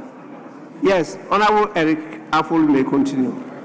Thank you, Mr. Speaker. Mr. Speaker, one of the benefits, economic benefits, is that the rate of inflation has dropped from 23.8% in December 2024 to 3.3% in February 2025. This is one of the economic benefits. Mr. Speaker, the banks, the commercial banks, are now chasing investors to come for loans at the negotiated interest rate, some below 15%. This is what is happening in Ghana here. Mr. Speaker, this is very important. The chief motive of Gold for Reserve scheme or program is to raise our gross international reserves. Gross international reserves in Ghana. Mr. Speaker, as speak now, our gross international reserves stand at $14.8 billion. $14.8 billion. Mr. Speaker, it is equivalent to 5.8 months of import cover. Mr. Speaker, through this program, we have also arranged that by 2026, end of 26, gross international reserves will hit at 8.6 months of import cover. Mr. Speaker, by 2027, it will hit at 11.8 months of import cover. Mr. Speaker, finally, 2028, it will hit at 15 months of import cover. Mr. Speaker, this is done under the Ghana as a related national reserve accumulation policy, which we have just said. Mr. Speaker, this is what I want my honorable members to know, that you cannot make a financial declaration of a loss without picking it from an audited account of that organization. You cannot pick it that this is a loss. No. Where did you get it? Where did you see it? Where did you find it? Mr. Speaker, let me quote Act 1140, 23:1. The Gold Board shall keep books, records, returns of accounts, and other documents relevant to the accounts in the form approved by the Auditor General. 2, the Board of Directors shall submit the accounts of Gold Board to the Auditor General for audit at the end of financial year. 3, the Auditor General shall within 6 months after the end of the immediately preceding financial year, audit the accounts of the Gold Board and forward a copy of the report to the Minister and the Board of Directors. 4, the financial year of the Gold Board shall be the same as the financial year of the government. Mr. Speaker, the reason I'm referring the House to this is that Gold Board issue, Gold Board finances are now being audited. So where are you getting our figures from?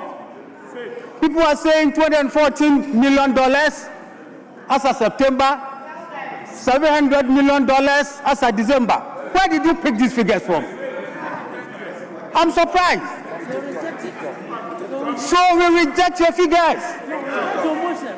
We reject your figures. It's never true. We reject your motion. The motion we reject it. It's never true. Mr. Speaker, a lot has been said. I call upon my friends, even them, when you look at their faces, it's not even fine. Let the House join me to reject the motion. Reject the motion. It should be aborted now.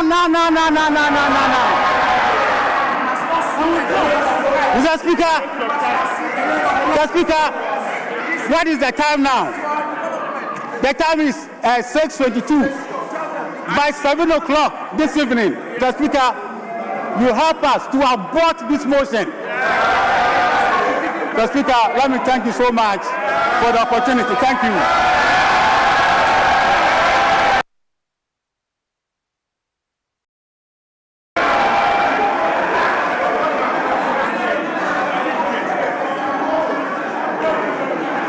Yes.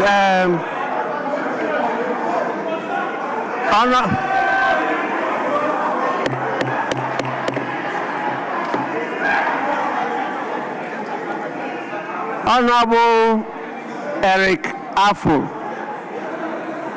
Honorable member, were you a member of the party called Action Party?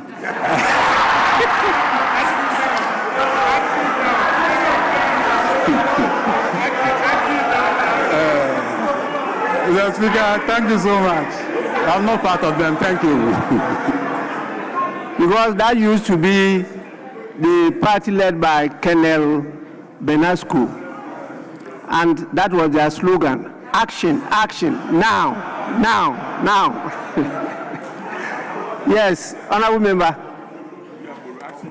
Thank you, Mr. Speaker, for... I am informed that you agreed on some numbers.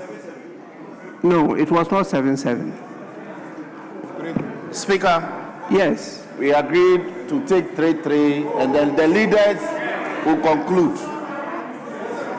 Thank you. You agreed on Mr. Speaker, yes. Mr. Speaker, with respect. Mr. Speaker, with respect. Mr. Speaker, with respect. You asked a specific question of whether there was any agreement. Mr. Speaker, I plead with the majority chief whip. He shouldn't let certain things get into the hands out when he knows that that is not the case. We proposed 13 on each side. Mr.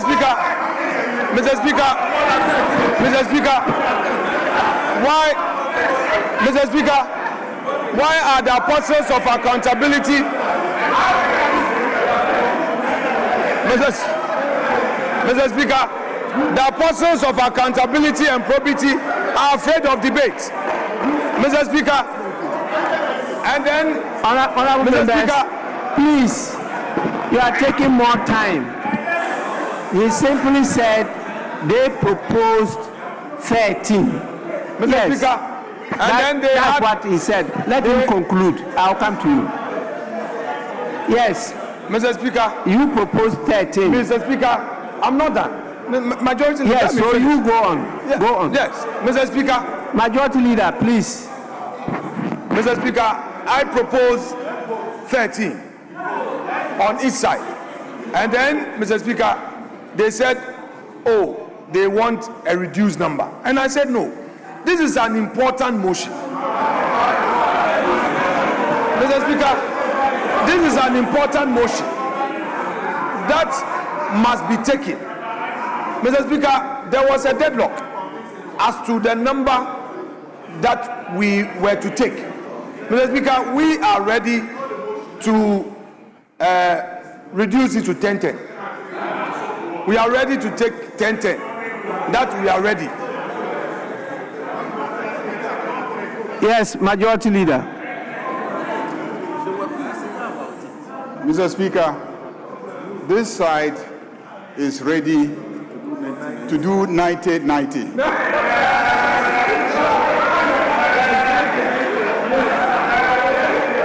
So mobilize 90 on your side, and then we will have 90 people here argue. 90, Mr. Speaker. Mr. Speaker, I am proposing 90-90 because we are ready to debate till tomorrow morning. We are ready to debate till tomorrow morning.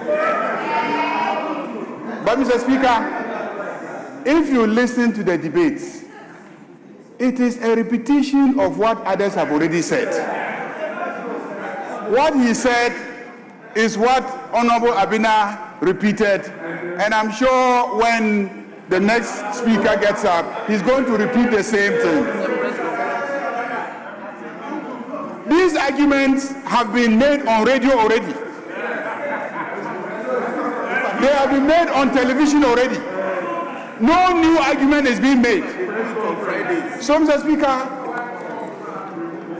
on this rare occasion when you have graciously granted us all your time and attention to come and preside over this debate, we cannot drag the debate ad infinitum.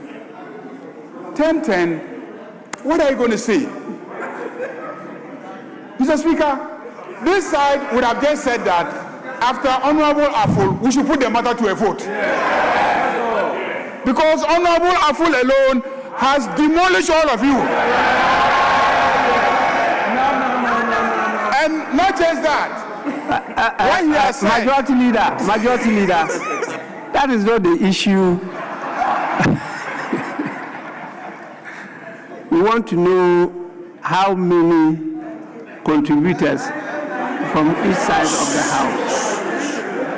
Please, Speaker, honorable let the members, record reflect. honorable members, Speaker, it's let the record important, reflect. it's important Okay. I draw your attention to the fact that there will be a state-assisted funeral here in the forecourt of the State House for the two brothers who lost their lives in the aircraft crash in Tema recently. And it is scheduled as follows. Tomorrow, Saturday, that is 28th March, and is commencing at 9 a.m. And this is in the forecourt of the State House, state-assisted funeral. And you know why? Because patriotic Ghanaians decided to sacrifice their lives to save lives in this country. These are professionals who came to assist us to sign the agreement to establish the training institute for our pilots at Ho, using the Ho airport. And after that, they were almost landing at Tema when young peoples saw the aircraft coming down, rushed there. And it was very difficult to land because that would have led to the loss of so many of our youthful lives. And so the very experienced trainer, he trains the pilots, had to try to now go up suddenly. And that is what led to the immediate crash, because it couldn't happen. And that's one of the reasons when you are entering into Air Force, you have to sign a death warrant that in a situation like that, lose your life than doing something to lead to the loss of life of other people. This is what happened. And so this is a very important national funeral. And we are to be seen to be very concerned and to be supportive and to be present tomorrow. I'm aware that we are plagued with so many funerals, and so we have to share while others go to the others, because some of you, not many of you, are bereaved, and you will be at those funerals. You need support of your colleagues, but we also need to be present, and I have to be there tomorrow morning by 9 a.m. So please take that into consideration, and let's agree on the numbers. Mr. Speaker, at conclave, they proposed 15, 30, 10. They were whimsical about it. So when the decision was confirmed that what word did you use? Mr. Speaker, I withdraw that. Mr. Speaker, I withdraw. I apologize to him. Yes, You have to so withdraw and they did apologize. settle- Yes. Mr. Speaker, I withdraw. I apologize. To you, I apologize. So, Mr. Speaker, so it was not even a proposal of 13, but they proposed 15. Habib proposed 15. He proposed 13. And Anna proposed 10. So we said it cannot be done. So this afternoon, when we agreed that the motion will be taken, then we agreed that we'll do 3-3. Then the leaders will conclude.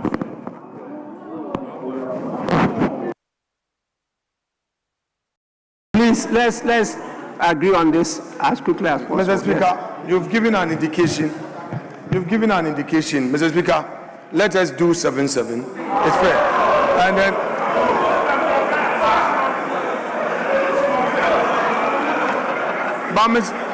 but Mr. Speaker,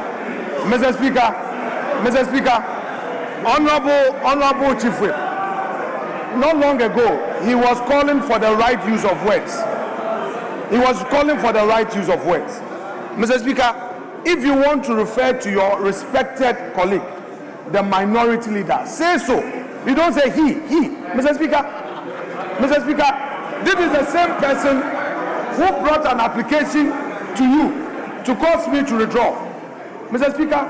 No, you are right. Minority leader, you are right. What? You don't refer to your colleague, a minority leader, as he. You know.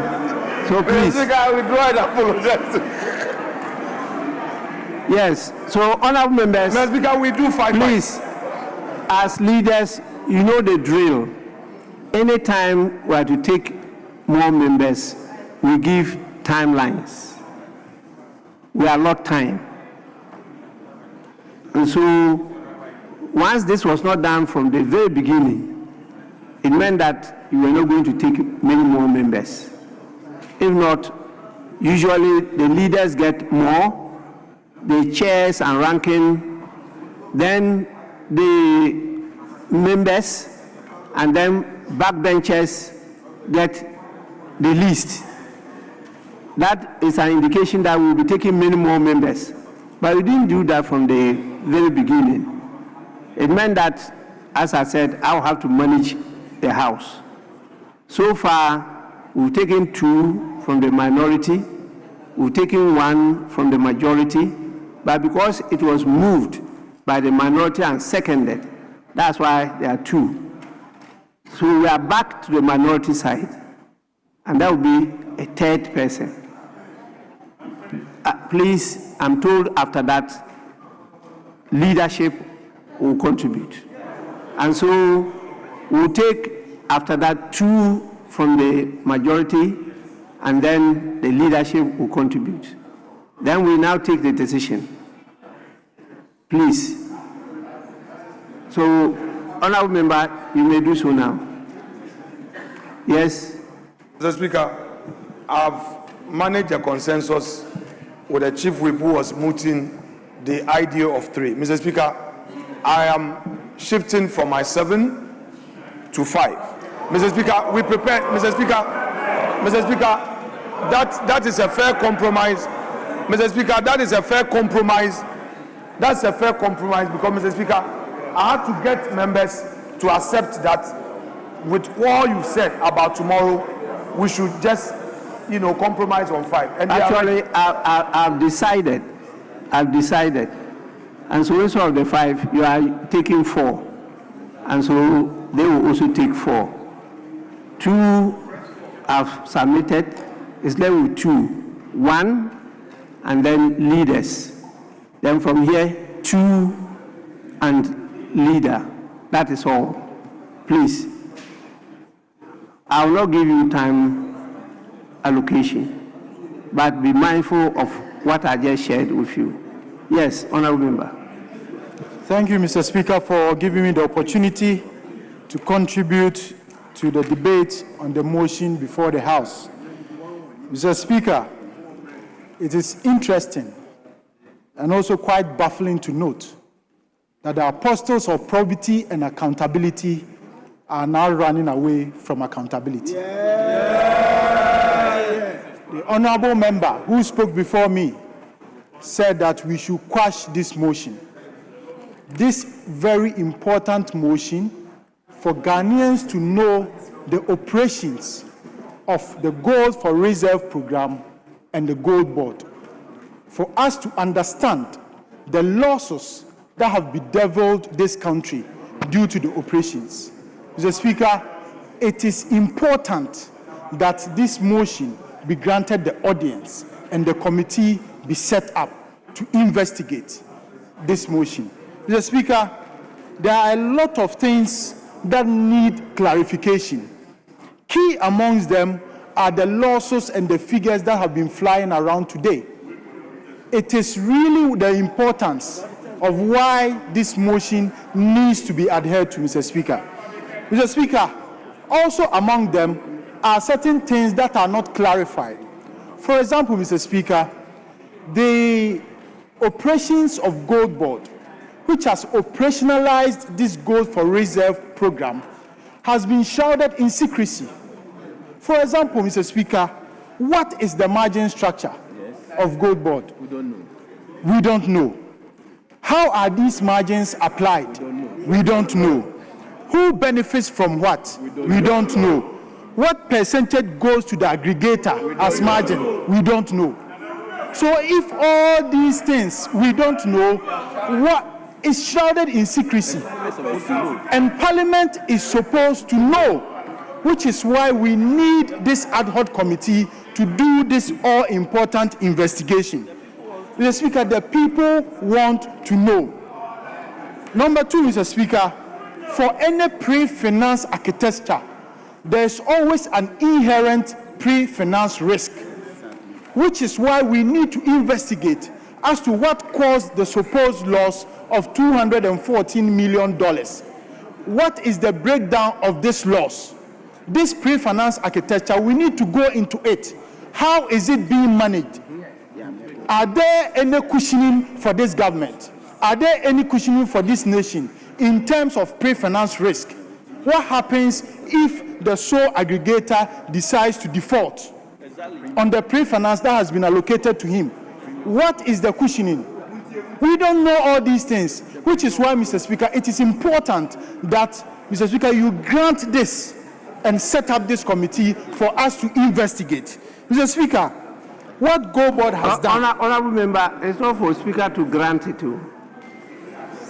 It's a decision to be taken by the House.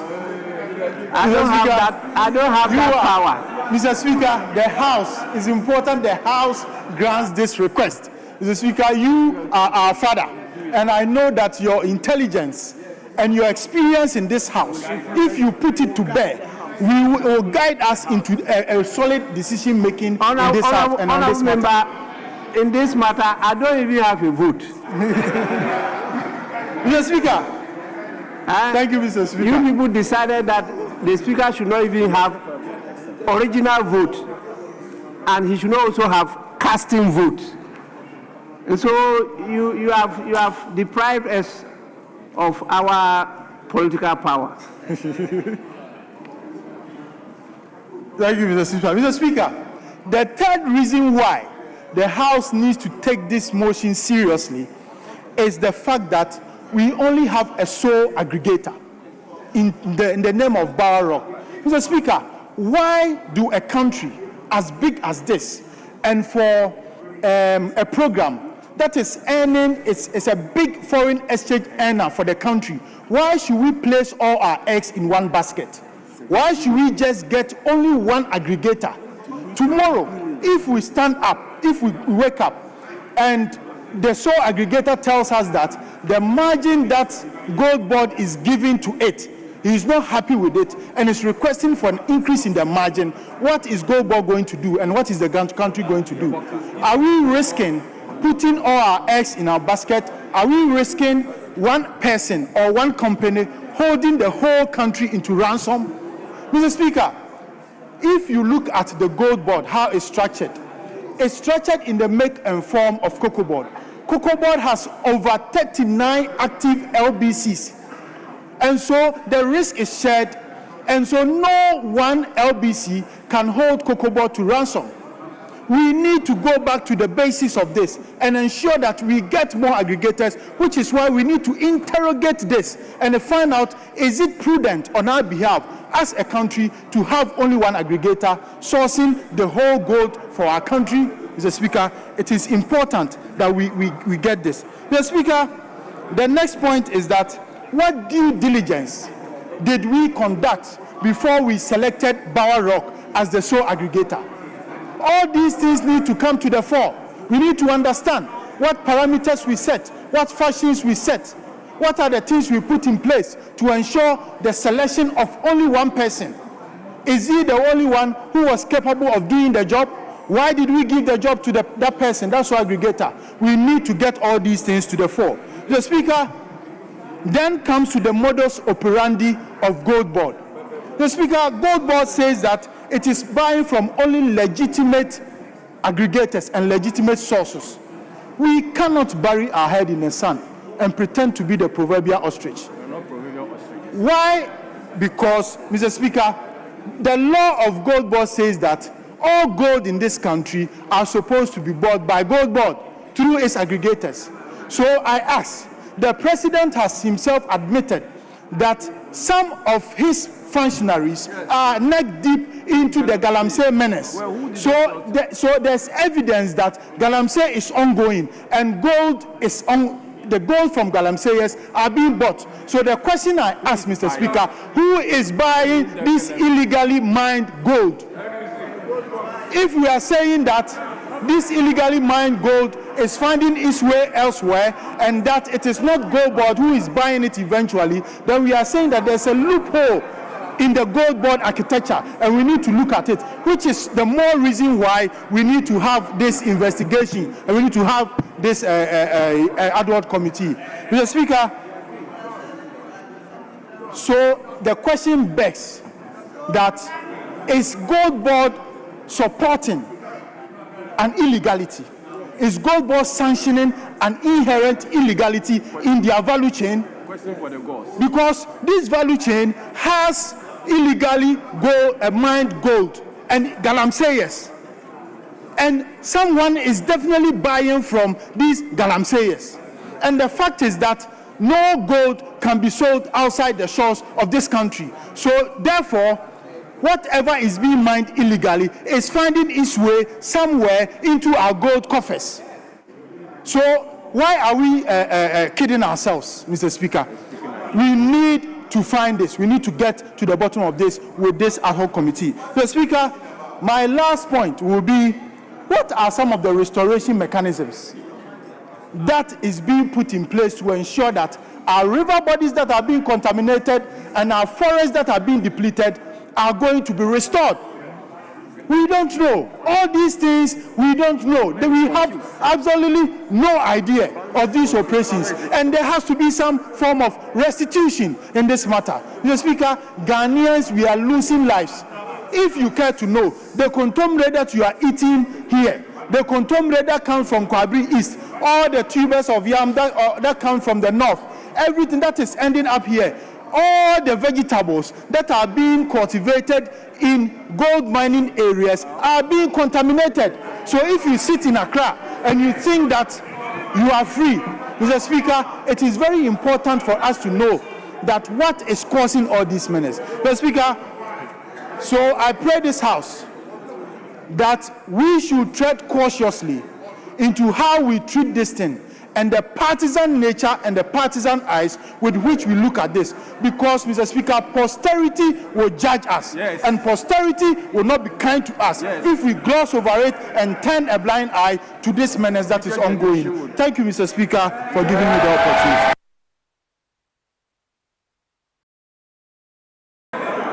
Yes, Honorable. Who first?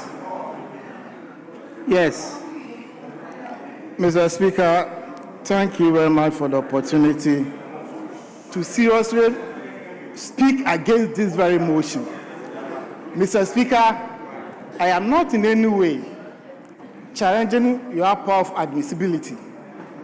But, Mr. Speaker, we should not entertain this motion Mr. Speaker, I said so because I refer the House to Order 229. 2293, Mr. Speaker. 3. Pursuant to Article 187, 2 and 5 of the Constitution, the Public Accounts Committee shall examine the public accounts of Ghana, showing the appropriation and utilization of the sums granted by Parliament to meet the public expenditure of government and other accounts laid before Parliament. Mr. Speaker, I again refer the House to Article 187 of the Constitution. Article 187.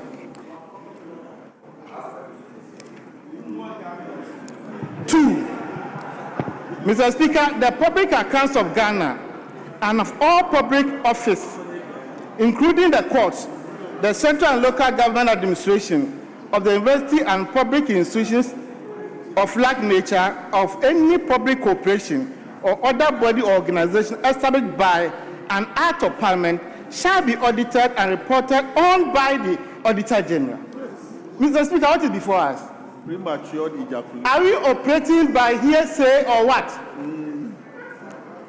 Why are we running ahead of ourselves? By the end of the day, those accounts will be audited and same will be presented to this House and referred to the Public Accounts Committee. All the infractions identified, if any, they will invite those people involved, the institutions, to come and speak to those matters.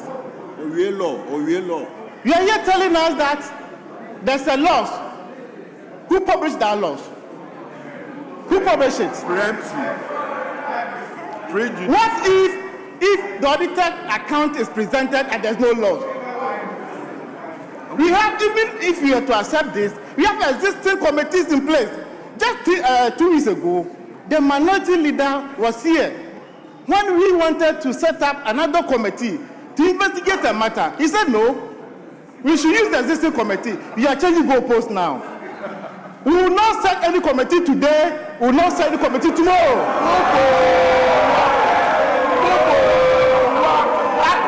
Even this will cause another financial loss to the state. Honourable member, yes, hold your peace. Yes, minority leader.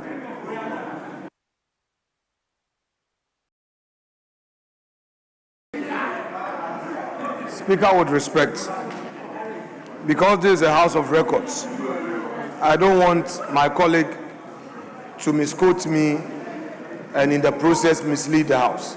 Mr. Speaker, the Auditor General published a report of some special audits, and same was attached to a ministerial statement which was read on behalf of the Finance Minister by the Deputy Minister of Finance.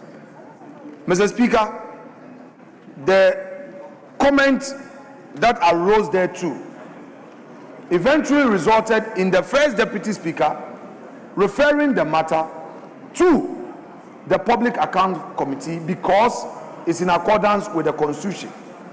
Mr. Speaker, I don't want the Deputy Whip on the majority side, who perhaps does not have any more point to make, to misconstrue and quote me out of context and create an impression that I have changed my position on the matter. I have not.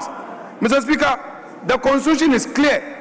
Article 187, Mr. Speaker, it talks about Parliament's mandate in respect of what the Auditor General does. So, Mr. Speaker, he should get me right. The argument before us has to do with the IMF report. Fine, Mr. Speaker, just for clarity, when they complete their report, government officials peruse the document before it is officially released. So if the governor and Gold Board did not accept it, they wouldn't have published. In any event, they have not publicly denied those losses. The argument is that it is cost to implementing an economic policy, which we disagree. So, Mr. Speaker, let us debate within that context. I thank you. Yes, honorable member, you may continue. Mr. Speaker, this Parliament of Ghana, we don't work for IMF. We work with matters that are before the House. Yes. Yes. We work with matters that are before the House. We don't deal with rumors. Evidence-based. You did not even table any evidence to that effect. Keep your information. There's nothing before us. So we will not set any committee today. We will not set any committee tomorrow. Yeah. Mr. Speaker, I refer the House to Article 1842.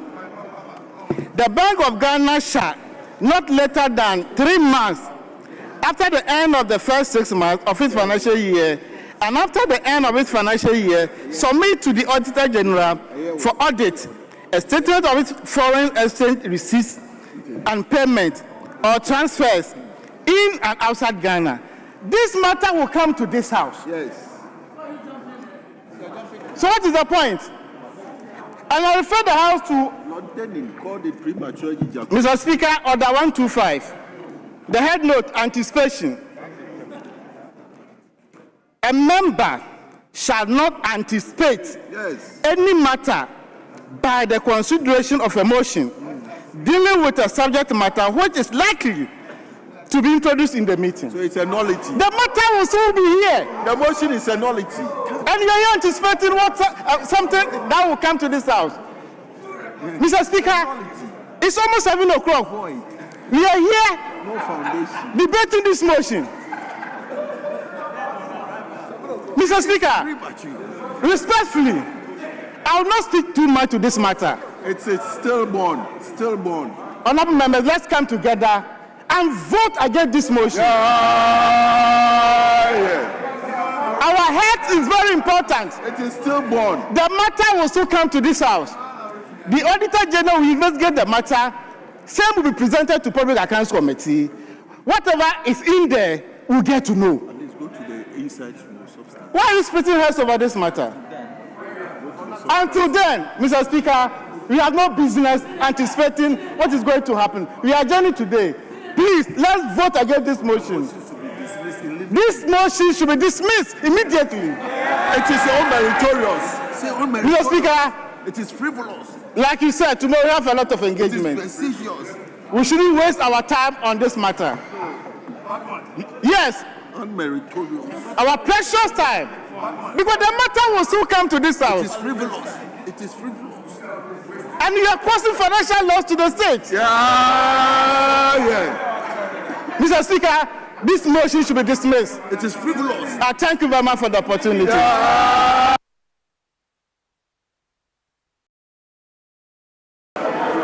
Yes.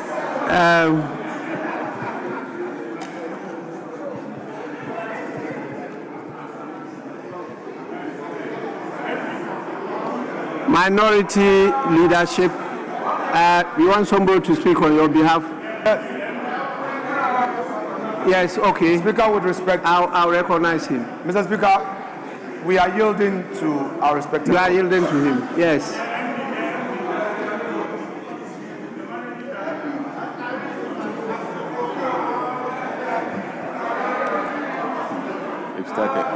Thank you, Mr. Speaker, for the opportunity.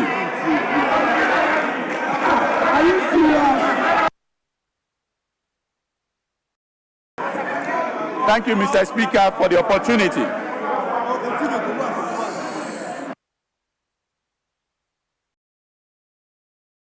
Honorable members, please. Honorable members, let's listen to him.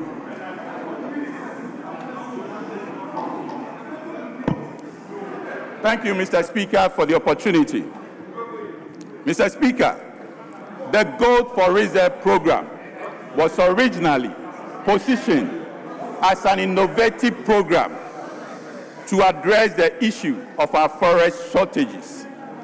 But, Mr. Speaker, instead, what we are seeing now is a system that could be described as a system that is bleeding value, as a system that is concentrating risk, and as a system that is hiding lawsuits behind technical language. Mr. Speaker, this is not a gold for reserve program. Mr. Speaker, this could be described only as a gold for risk transfer scheme, where risk is being transferred from private actors to the state of Ghana. Mr. Speaker, risk is being transferred from risk actors to our republic. Mr. Speaker, let me make this clarification. The Gold for Reserve program starts from where gold is purchased from the miners, and it ends with the Bank of Ghana. Yes. So we can talk about where gold is purchased all the way to where it ends with the central bank, Mr. Speaker. Mr. Speaker, currently, Ghana could be described as a one aggregator state. And this is how it has happened, Mr. Speaker. We have one aggregator at the very top who is being given colossal amounts, Mr. Speaker. We're talking about 2 to 4 billion cedis every week to purchase gold. This is pre-financing, unsecured lending to one aggregator, Mr. Speaker. This is serious risk to our nation, Mr. Speaker. When we raise this issue, Mr. Speaker, the response that we get is that we have a guarantee in place. We have insurance. But, Mr. Speaker, let's look at something.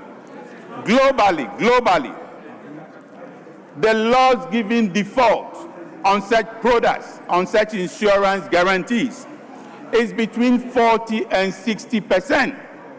If you work it out simply, that means every week, what we stand to lose in case we called in these guarantees will be about 2.4 billion Ghana cedis, what we stand to lose.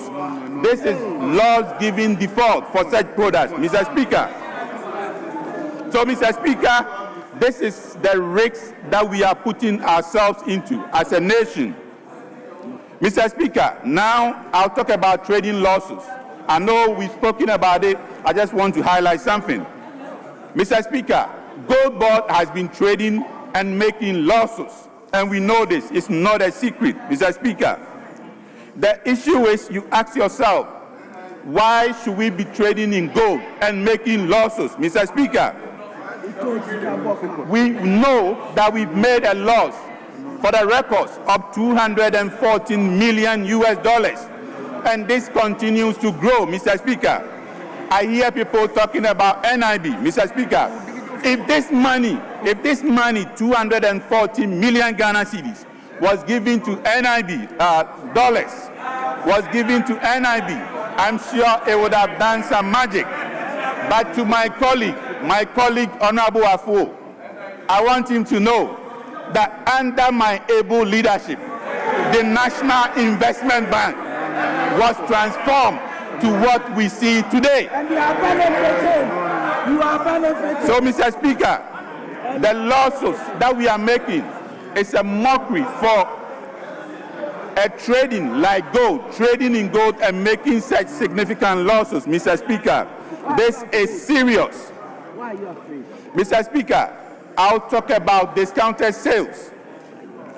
Mr. Speaker, we sell gold to off-takers. We give discounts. If the discounts are minimal, if they are really low and benchmarked, then we don't have a problem. But the level of discounts that we are seeing, Mr. Speaker, they are not benchmarked. They are huge. And, Mr. Speaker, we don't know who is determining these discounts. If it is an independent body that is looking at these discounts, we don't know. We don't know the negotiations that are done. All these are done in opacity, Mr. Speaker. And these are contrary to how commodities are sold. Commodity sales are supposed to be transparent. They are supposed to be benchmarked, and they are supposed to be auditable. Mr. Speaker, that is not what we are seeing. What we are seeing are discretionary discounts being done by a body or somebody in opacity that we don't know. Mr. Speaker, This is risky to our nation. Mr. Speaker, now FX sales, Gold Board buys gold and sells this gold to Bank of Ghana. Mr. Speaker, you ask yourself, yes, Gold Board tells us that they buy the gold at market rates to the FX. Then you sell this to Bank of Ghana and make a loss. Mr. Speaker, this does not make business sense. It doesn't make sense. It doesn't make business sense, Mr. Speaker, that you sell FX and make losses. It doesn't make sense. Mr. Speaker, you ask yourself, at what rates are these FX being sold? Is it a market rate? Is it interbank? Or is it some negotiated rate in opacity that nobody knows? Mr. Speaker, any sale that is below the market rate, Mr. Speaker, any sale below the market rate is just hidden subsidy. We're giving subsidy in a hidden way, Mr. Speaker, and that should not be allowed. The IMF is clear on this, that no quasi-hidden fiscal operations is not allowed. Reserve accumulation should be clear, should be plain, should be transparent, Mr. Speaker. When we talk about the losses, what we hear is that, look, we are building reserves, and the reserves that we are building is going to support our CD. We are building it to 15 months of import cover, and so on and so forth. But, Mr. Speaker, if you are building reserves, and at the same time, the transactions that are leading to the building of these reserves is leading to losses, Mr. Speaker, then where are we getting to? Where are we getting to? It means you can compare this, you can liken it to, Mr. Speaker, you fill a bucket with water, and at the same time you are drilling holes under. Where would we get to, Mr. Speaker? This is cost 90. We are building reserves and creating losses, Mr. Speaker. This should not be allowed. Mr. Speaker, the other issue is governance. Governance has broken down completely, Mr. Speaker. There's no governance at all. Mr. Speaker, we are dealing with large financial flows in these transactions. Large financial flows. We are dealing with commodity trading, and we are dealing with foreign exchange operations, Mr. Speaker. These trade transactions or operations are highly risky, Mr. Speaker. For that reason, we need to have high level of governance to manage these transactions. But what we see, no real-time disclosures, no independent audit trails, no parliamentary visibility. Parliament has no visibility at all, Mr. Speaker. This is dangerous. No parliament visibility. And this fails, Mr. Speaker. This fails the IMF's fiscal transparency code, which requires for accountability, risk control, and transparency. Failed completely when it comes to governance. Mr. Speaker, the other contradiction is that we are told that these transactions are driven by market forces. But, Mr. Speaker, driven by market forces, and we have these concentration risks, and we have this pricing mechanism which is opaque, which is hidden, and we have losses that we are socializing to other institutions, undermining the credibility of the central bank. Mr. Speaker, the real risks that we stand as a nation now is that we risk large counterparty failure. If this account that we are giving close to 4 billion cedis every week, if that account fails, Mr. Speaker, like I said, globally, the loss giving default, if you had to call in, you are looking at a loss of up to 60%, which is about 2.4 billion cedis. That is what we stand to lose on a weekly basis. We are undermining the central bank, the credibility of the central bank, and we are hiding losses, Mr. Speaker. This is not good for our nation. So, Mr. Speaker, we are asking if we are a parliament that scrutinizes or a parliament that rubber stamps. Yes. Where do we stand? are we going to scrutinize, or we are just going to rubber stamp what exists, the status quo, which is leading to lawsuits, Mr. Speaker? So what we are demanding, Mr. Speaker, is disclosure, full disclosure, accountability, and alignment with global best practices. That is what we are demanding, Mr. Speaker. Mr. Speaker, the Gold for Reserve program in its current form is being claimed as being successful, really successful as being claimed. But indeed, if this has been successful, Mr. Speaker, then there should be nothing really to hide. There should be nothing really to hide. And I'm referencing my colleague Champon, as he said, we won't do this. Mr. Speaker, there should be nothing to hide. And there should be everything to audit, Mr. Speaker, everything to audit.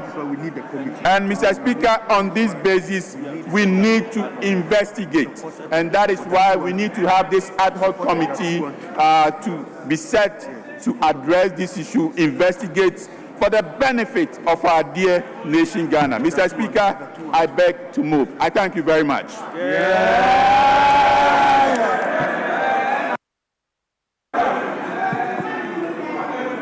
Majority leadership, or there's one more before. Yes, okay. So, honorable member. Thank you, Mr. Speaker.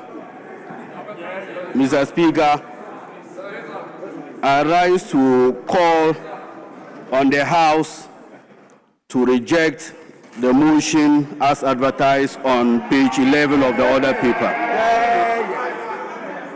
Mr. Speaker, the proponent of the motion rely heavily on order 262. And let me read, Mr. Speaker.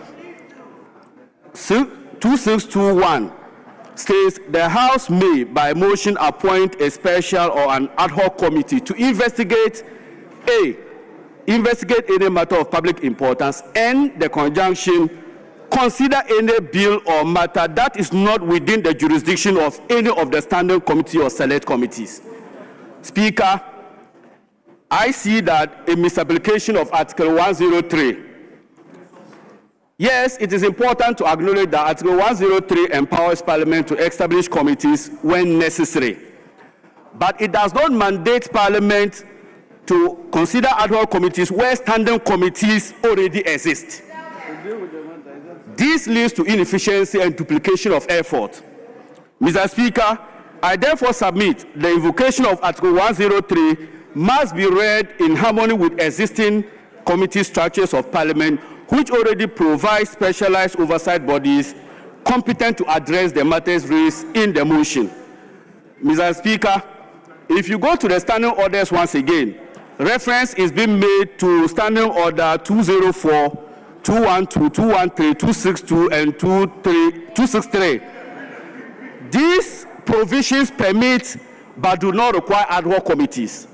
They must be applied only in situations where the existing committees cannot deal with the matter. Mr. Speaker, parliamentary practice discourages creation of ad hoc committees where the subject matter jurisdiction clearly falls within established committees.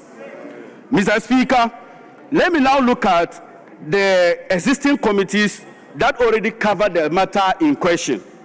If you look at the Public Accounts Committee, Mr. Speaker, this is constitutionally grounded in audit oversight in Article 187 to 189. They work with the Auditor General. I am happy the Public Accounts Committee chair is here. The truth of the matter is that all financial obligations of Gold Board of Bank of Ghana will be brought to this House, and every member of this House belongs to at least one or two committees. And the committees of Parliament has composition that comprises minority and the majority. So all issues of financial impropriety that you want to raise can be raised during the committee level at the Parliamentary Accounts Committee. Mr. Speaker, the Finance Committee does not only look at only figures. We also consider the economic policy and the fiscal policy frameworks. those raising the schemes and the systems gold board uses. These are fiscal policy matters, and the finance committee, it is within our mandate to deal with fiscal matters that concerns gold board. So the design and the financial structure of the scheme is fundamentally a fiscal issue. And for me, this falls under the jurisdiction of the Finance Committee. Mr. Speaker, we are also being told of trading losses and all those things. This clearly falls within the mandate of the Trade, Industry and Tourism Committee, that we can look at the gold trade, the commodity policy, and then the industrial implication. Mr. Speaker, if you look at the Environment Committee, as part of their motion, they are also raising issues of the Environment Committee. And I think that we already have a standing committee on environment that can deal with the environmental degradation, if any, arising from the gold purchase program. Mr. Speaker, I know the speaker we have, he wants to promote an efficient parliament. We must, at all times, try to avoid duplication and waste. Mr. Speaker, a strong parliamentary principle envisages that parliaments must avoid redundancy, resource waste, and overlapping mandates, Mr. Speaker. And we say that ad hoc committees leads to parallel investigations. Existing committees we already mandate as enshrined in the standing orders can deal with the issue. Mr. Speaker, my final argument in terms of standing orders is that we already know the history behind ad hoc committees in this House. Anytime ad hoc committees are set up, it leads to politicization. And that is exactly what they want to achieve. Nothing more, nothing less. So, Mr. Speaker, let's avoid the temptation to be dragged into the parochial interests of the New Patriotic Party in condemning a policy that the IMF has also, in the same IMF 25/334 report that you quoted, the IMF said the gold board has led to stabilization of our currency and building of our international reserves. Mr. Speaker, precedent matter here. If we grant this opportunity, what it simply means is that any issue, they will begin to bring those matters for us to be establishing dubious and multiple ad hoc committees, and this we must not countenance. Mr. Speaker, let me respond briefly to a suggestion that was made concerning the 214 million United States dollars. This is what the IMF said in the said report. The IMF maintains that there are about 214 million loss under the gold board purchase program. The loss come from these three sources. One is from trading margins, two is fees, and three is the exchange differentials between the Bank of Ghana rate and the interbank rate as set by the gold board. However, IMF was quick to add that substantial component of the loss emanated from the external exchange differentials, and not because of management losses, and not because of operations, or not because of corruption. Mr. Speaker, the IMF also acknowledged that there is huge potential and benefit accruing to the country as a result of the gold board. And they said it boosted our reserves and reduced FX pressures during crisis. Mr. Speaker, government has always maintained that the $240 million is a quasi-fiscal issue, accounting treatment. For example, IMF relies on BOG rate. You and I know that when you are dealing with gold in the interbank in the field, you cannot quote the Bank of Ghana rate anywhere, because Ghana is not an island. We also do competition with our neighbors. So if you are buying it at your Bank of Ghana rate, they look at our neighbors who are giving them higher prices, and they divert the gold over there. The idea is to reduce smuggling. So most of the time, the gold board at the Bank of Ghana set prices to make it more competitive as compared to the others. So that's why the IMF did not attribute the loss as a result of corruption, but said that it is a quasi-fiscal cost. What IMF report only encouraged government of Ghana to do through the gold board is to capitalize that cost and add it as a cost and not a loss.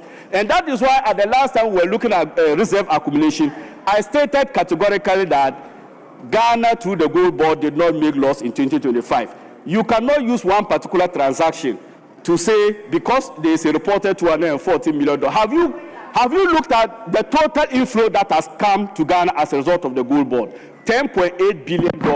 Minus $10.8 billion, take the $240 million from $10.8 billion, and you realize that Ghana is indeed a haven. Mr. Speaker, my last comment has to do with the historical records. The minority is always quick to attribute the gold the domestic gold purchase program to the MPP. Mr. Speaker, records will bear me out. The first time the central bank started the domestic gold purchase program was in 1958. That was Osagifo Dr. Kwame Nkrumah. Mr. Speaker, when Dr. Osagifo Dr. Nkrumah in 1961-62, they ramped up the acquisition of domestic gold in order to ensure our currency. Mr. Speaker, they created in 1962 what was called the legacy gold. This legacy gold has been resisted. The temptation to sell this legacy gold was resisted by all presidents until President Akufo-Addo came in 2022 and sold that legacy gold, Mr. Speaker. Mr. Speaker, this is the first time we are saying that you cannot tend to keep more gold in your reserve when the price is not good. We are saying that keeping the solid gold is not the way of managing your forex. You look at the price and the spot and realize that if you do your modeling and you realize the price has the tendency to fall, you don't keep the solid gold.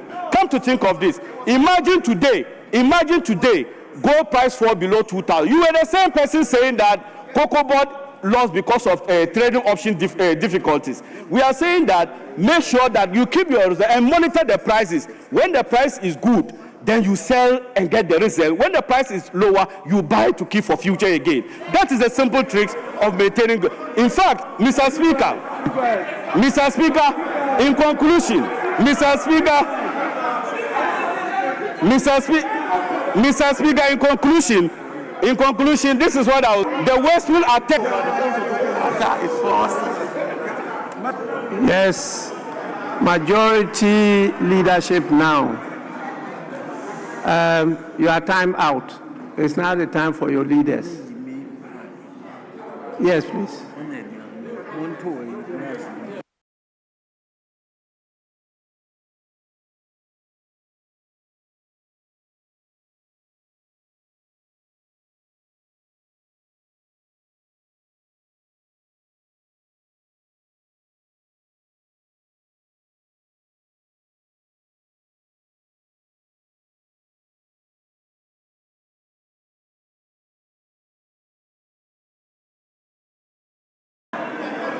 The leaders yielded to him at the back, so that is the end. No. We want to listen.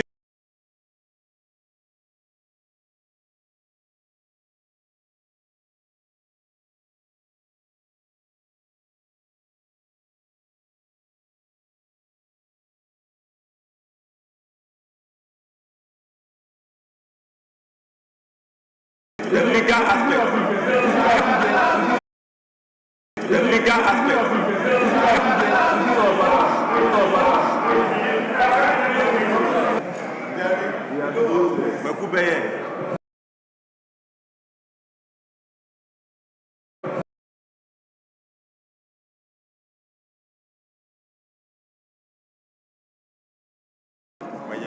Mr. Speaker, I'm surprised that the chairperson of the Public Accounts Committee, who will soon be presiding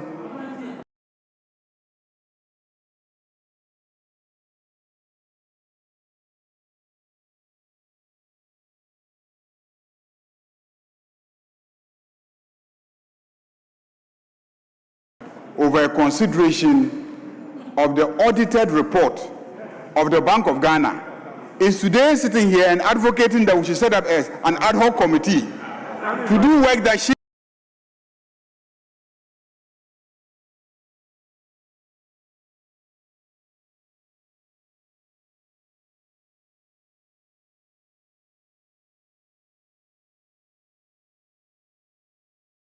is supposed to do. Can you imagine?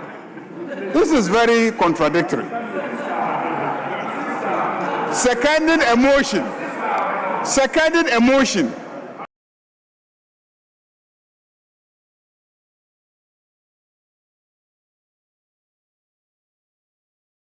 that an ad hoc committee should be established to do work that we have appointed her to do.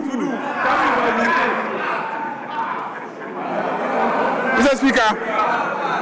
Yes, so she's on her feet. Yes, please. Thank you for more accountability from Parliament.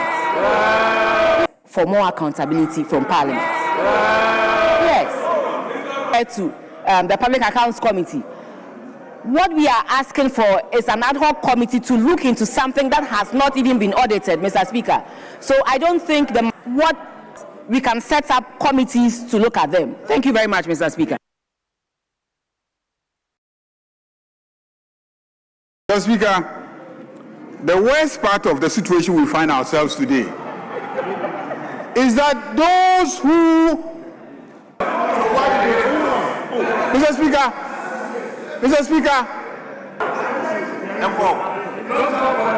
Vincent Echo. I say he has been left there.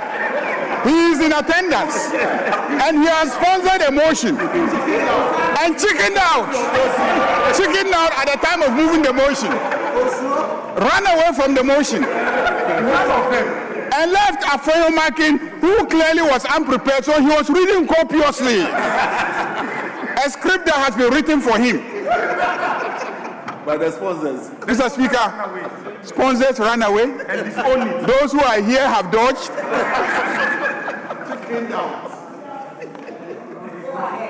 And sponsors refuse to debate and allow the former Deputy Minister for Finance to be seconding the motion.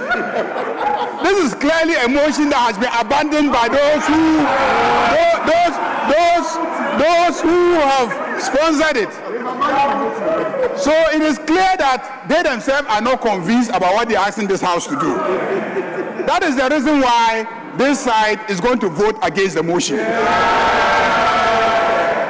You haven't demonstrated sufficient conviction or commitment to your own motion. Yes. Mr. Speaker, it is even pathetic that this motion, which you have been putting pressure on Mr. Speaker, he must take your motion, he must take your motion. Mr. Speaker has today decided to come and sit and take your motion. And look at the number of people who are sitting here.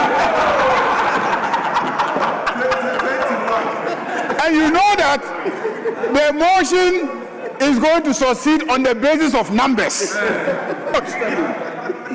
At least let's see your 87 here. Even though we know that you will never win. We're here and could have moved it, refused to move it. Then your side has decided to be conspicuously absent. 27 of you have counted. I have counted out of 87. Clearly, you are not committed to your motion. But, Mr. Speaker, they have even told us over what period of time they want us to investigate. Say that this House, pursuant to blah, blah, blah, should establish an ad hoc committee to investigate the gold for reserves scheme. To investigate the gold for reserves scheme. Since 1992. When is this House, when has this House really investigated of scheme? Somebody has designed his scheme, they say we should go and investigate it. Mr. Speaker, and when I listen to the arguments are so flawed and discussing laws. You only discuss laws when somebody is embarking on a profit-making business.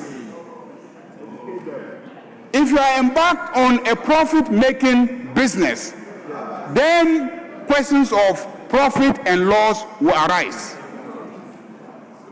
Gold for reserves was not designed as a profit-making business. It was not. Gold was a mechanism for enabling us to harness the opportunities that exist in our domestic gold production, to create reserves, to deal with macroeconomic issues where we will actually make the profits. Look at this report, Swiss Aid. Swiss Aid did a study on our gold exports. and said that over a 5-year period, 2019 to 2023, officially recorded exports report of the UAE, and then took our report of exports of small-scale mined gold, and discovered that over 2019 to 2023, over 229 tons gap between what we. So we as a country were not benefiting from the proceeds of the 229 miners, so that they no longer sell to smugglers, but they sell to a state gold trading entity, and that is Gold Board. Now, when you design a system like that, there will be cost. There will be cost. What is the cost? You don't want the gold miners to sell to smugglers. Smugglers will go and offer the gold miners higher incentives. So you have to price yourself in such a way that they will be incentivized to sell the gold to Ghana Gold Board instead of selling to smugglers.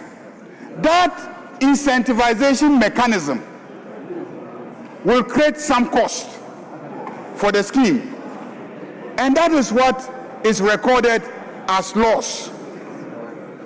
Even the IMF, in the so-called report, admitted that when it comes to overall benefit, the economy benefits enormously. The city has been stabilized, and we have accumulated huge reserves as a result of the scheme. So there is no loss, there is cost, and you cannot benefit without making incurring some cost. So, Mr. Speaker, there is a cost. There is a cost. The stability of the city, the benefit, that is a cost. The inflation that has come down to single digits, that is a benefit. There is a price to pay. When you say there is a loss, you must accumulate all these benefits and show this House that $240 million cost is too dear to pay for this benefit. Fuel prices have been stable and have started even coming down. Food prices came down significantly. According to the Alliance for Green Revolution, food prices came down by over 36%. Cement prices came down. Still down. Electricity has started coming down. Yes, it has started coming down.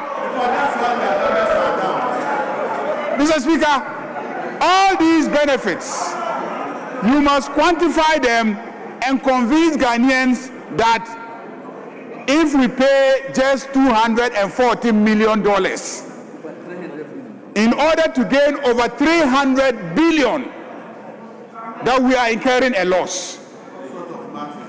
And Mr. Speaker, I am shocked that you will say we should investigate this matter as if this cost started yesterday morning.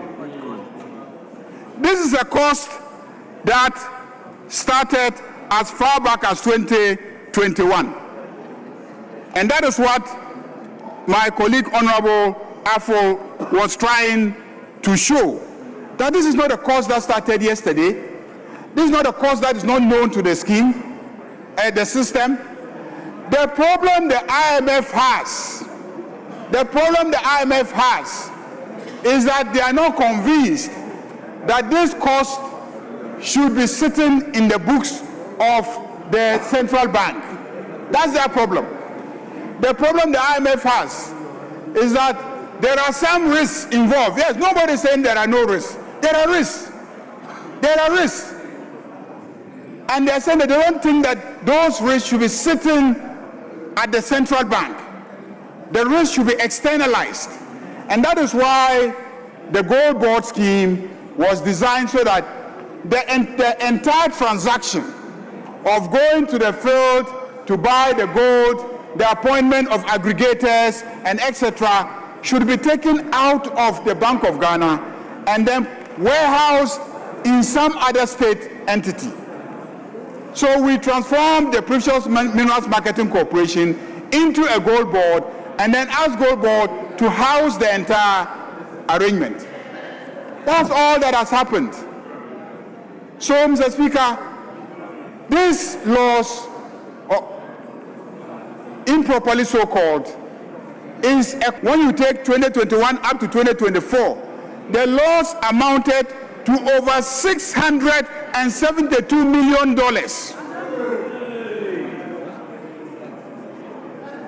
And that is a CD equivalent of 7.1 billion Ghana cedis.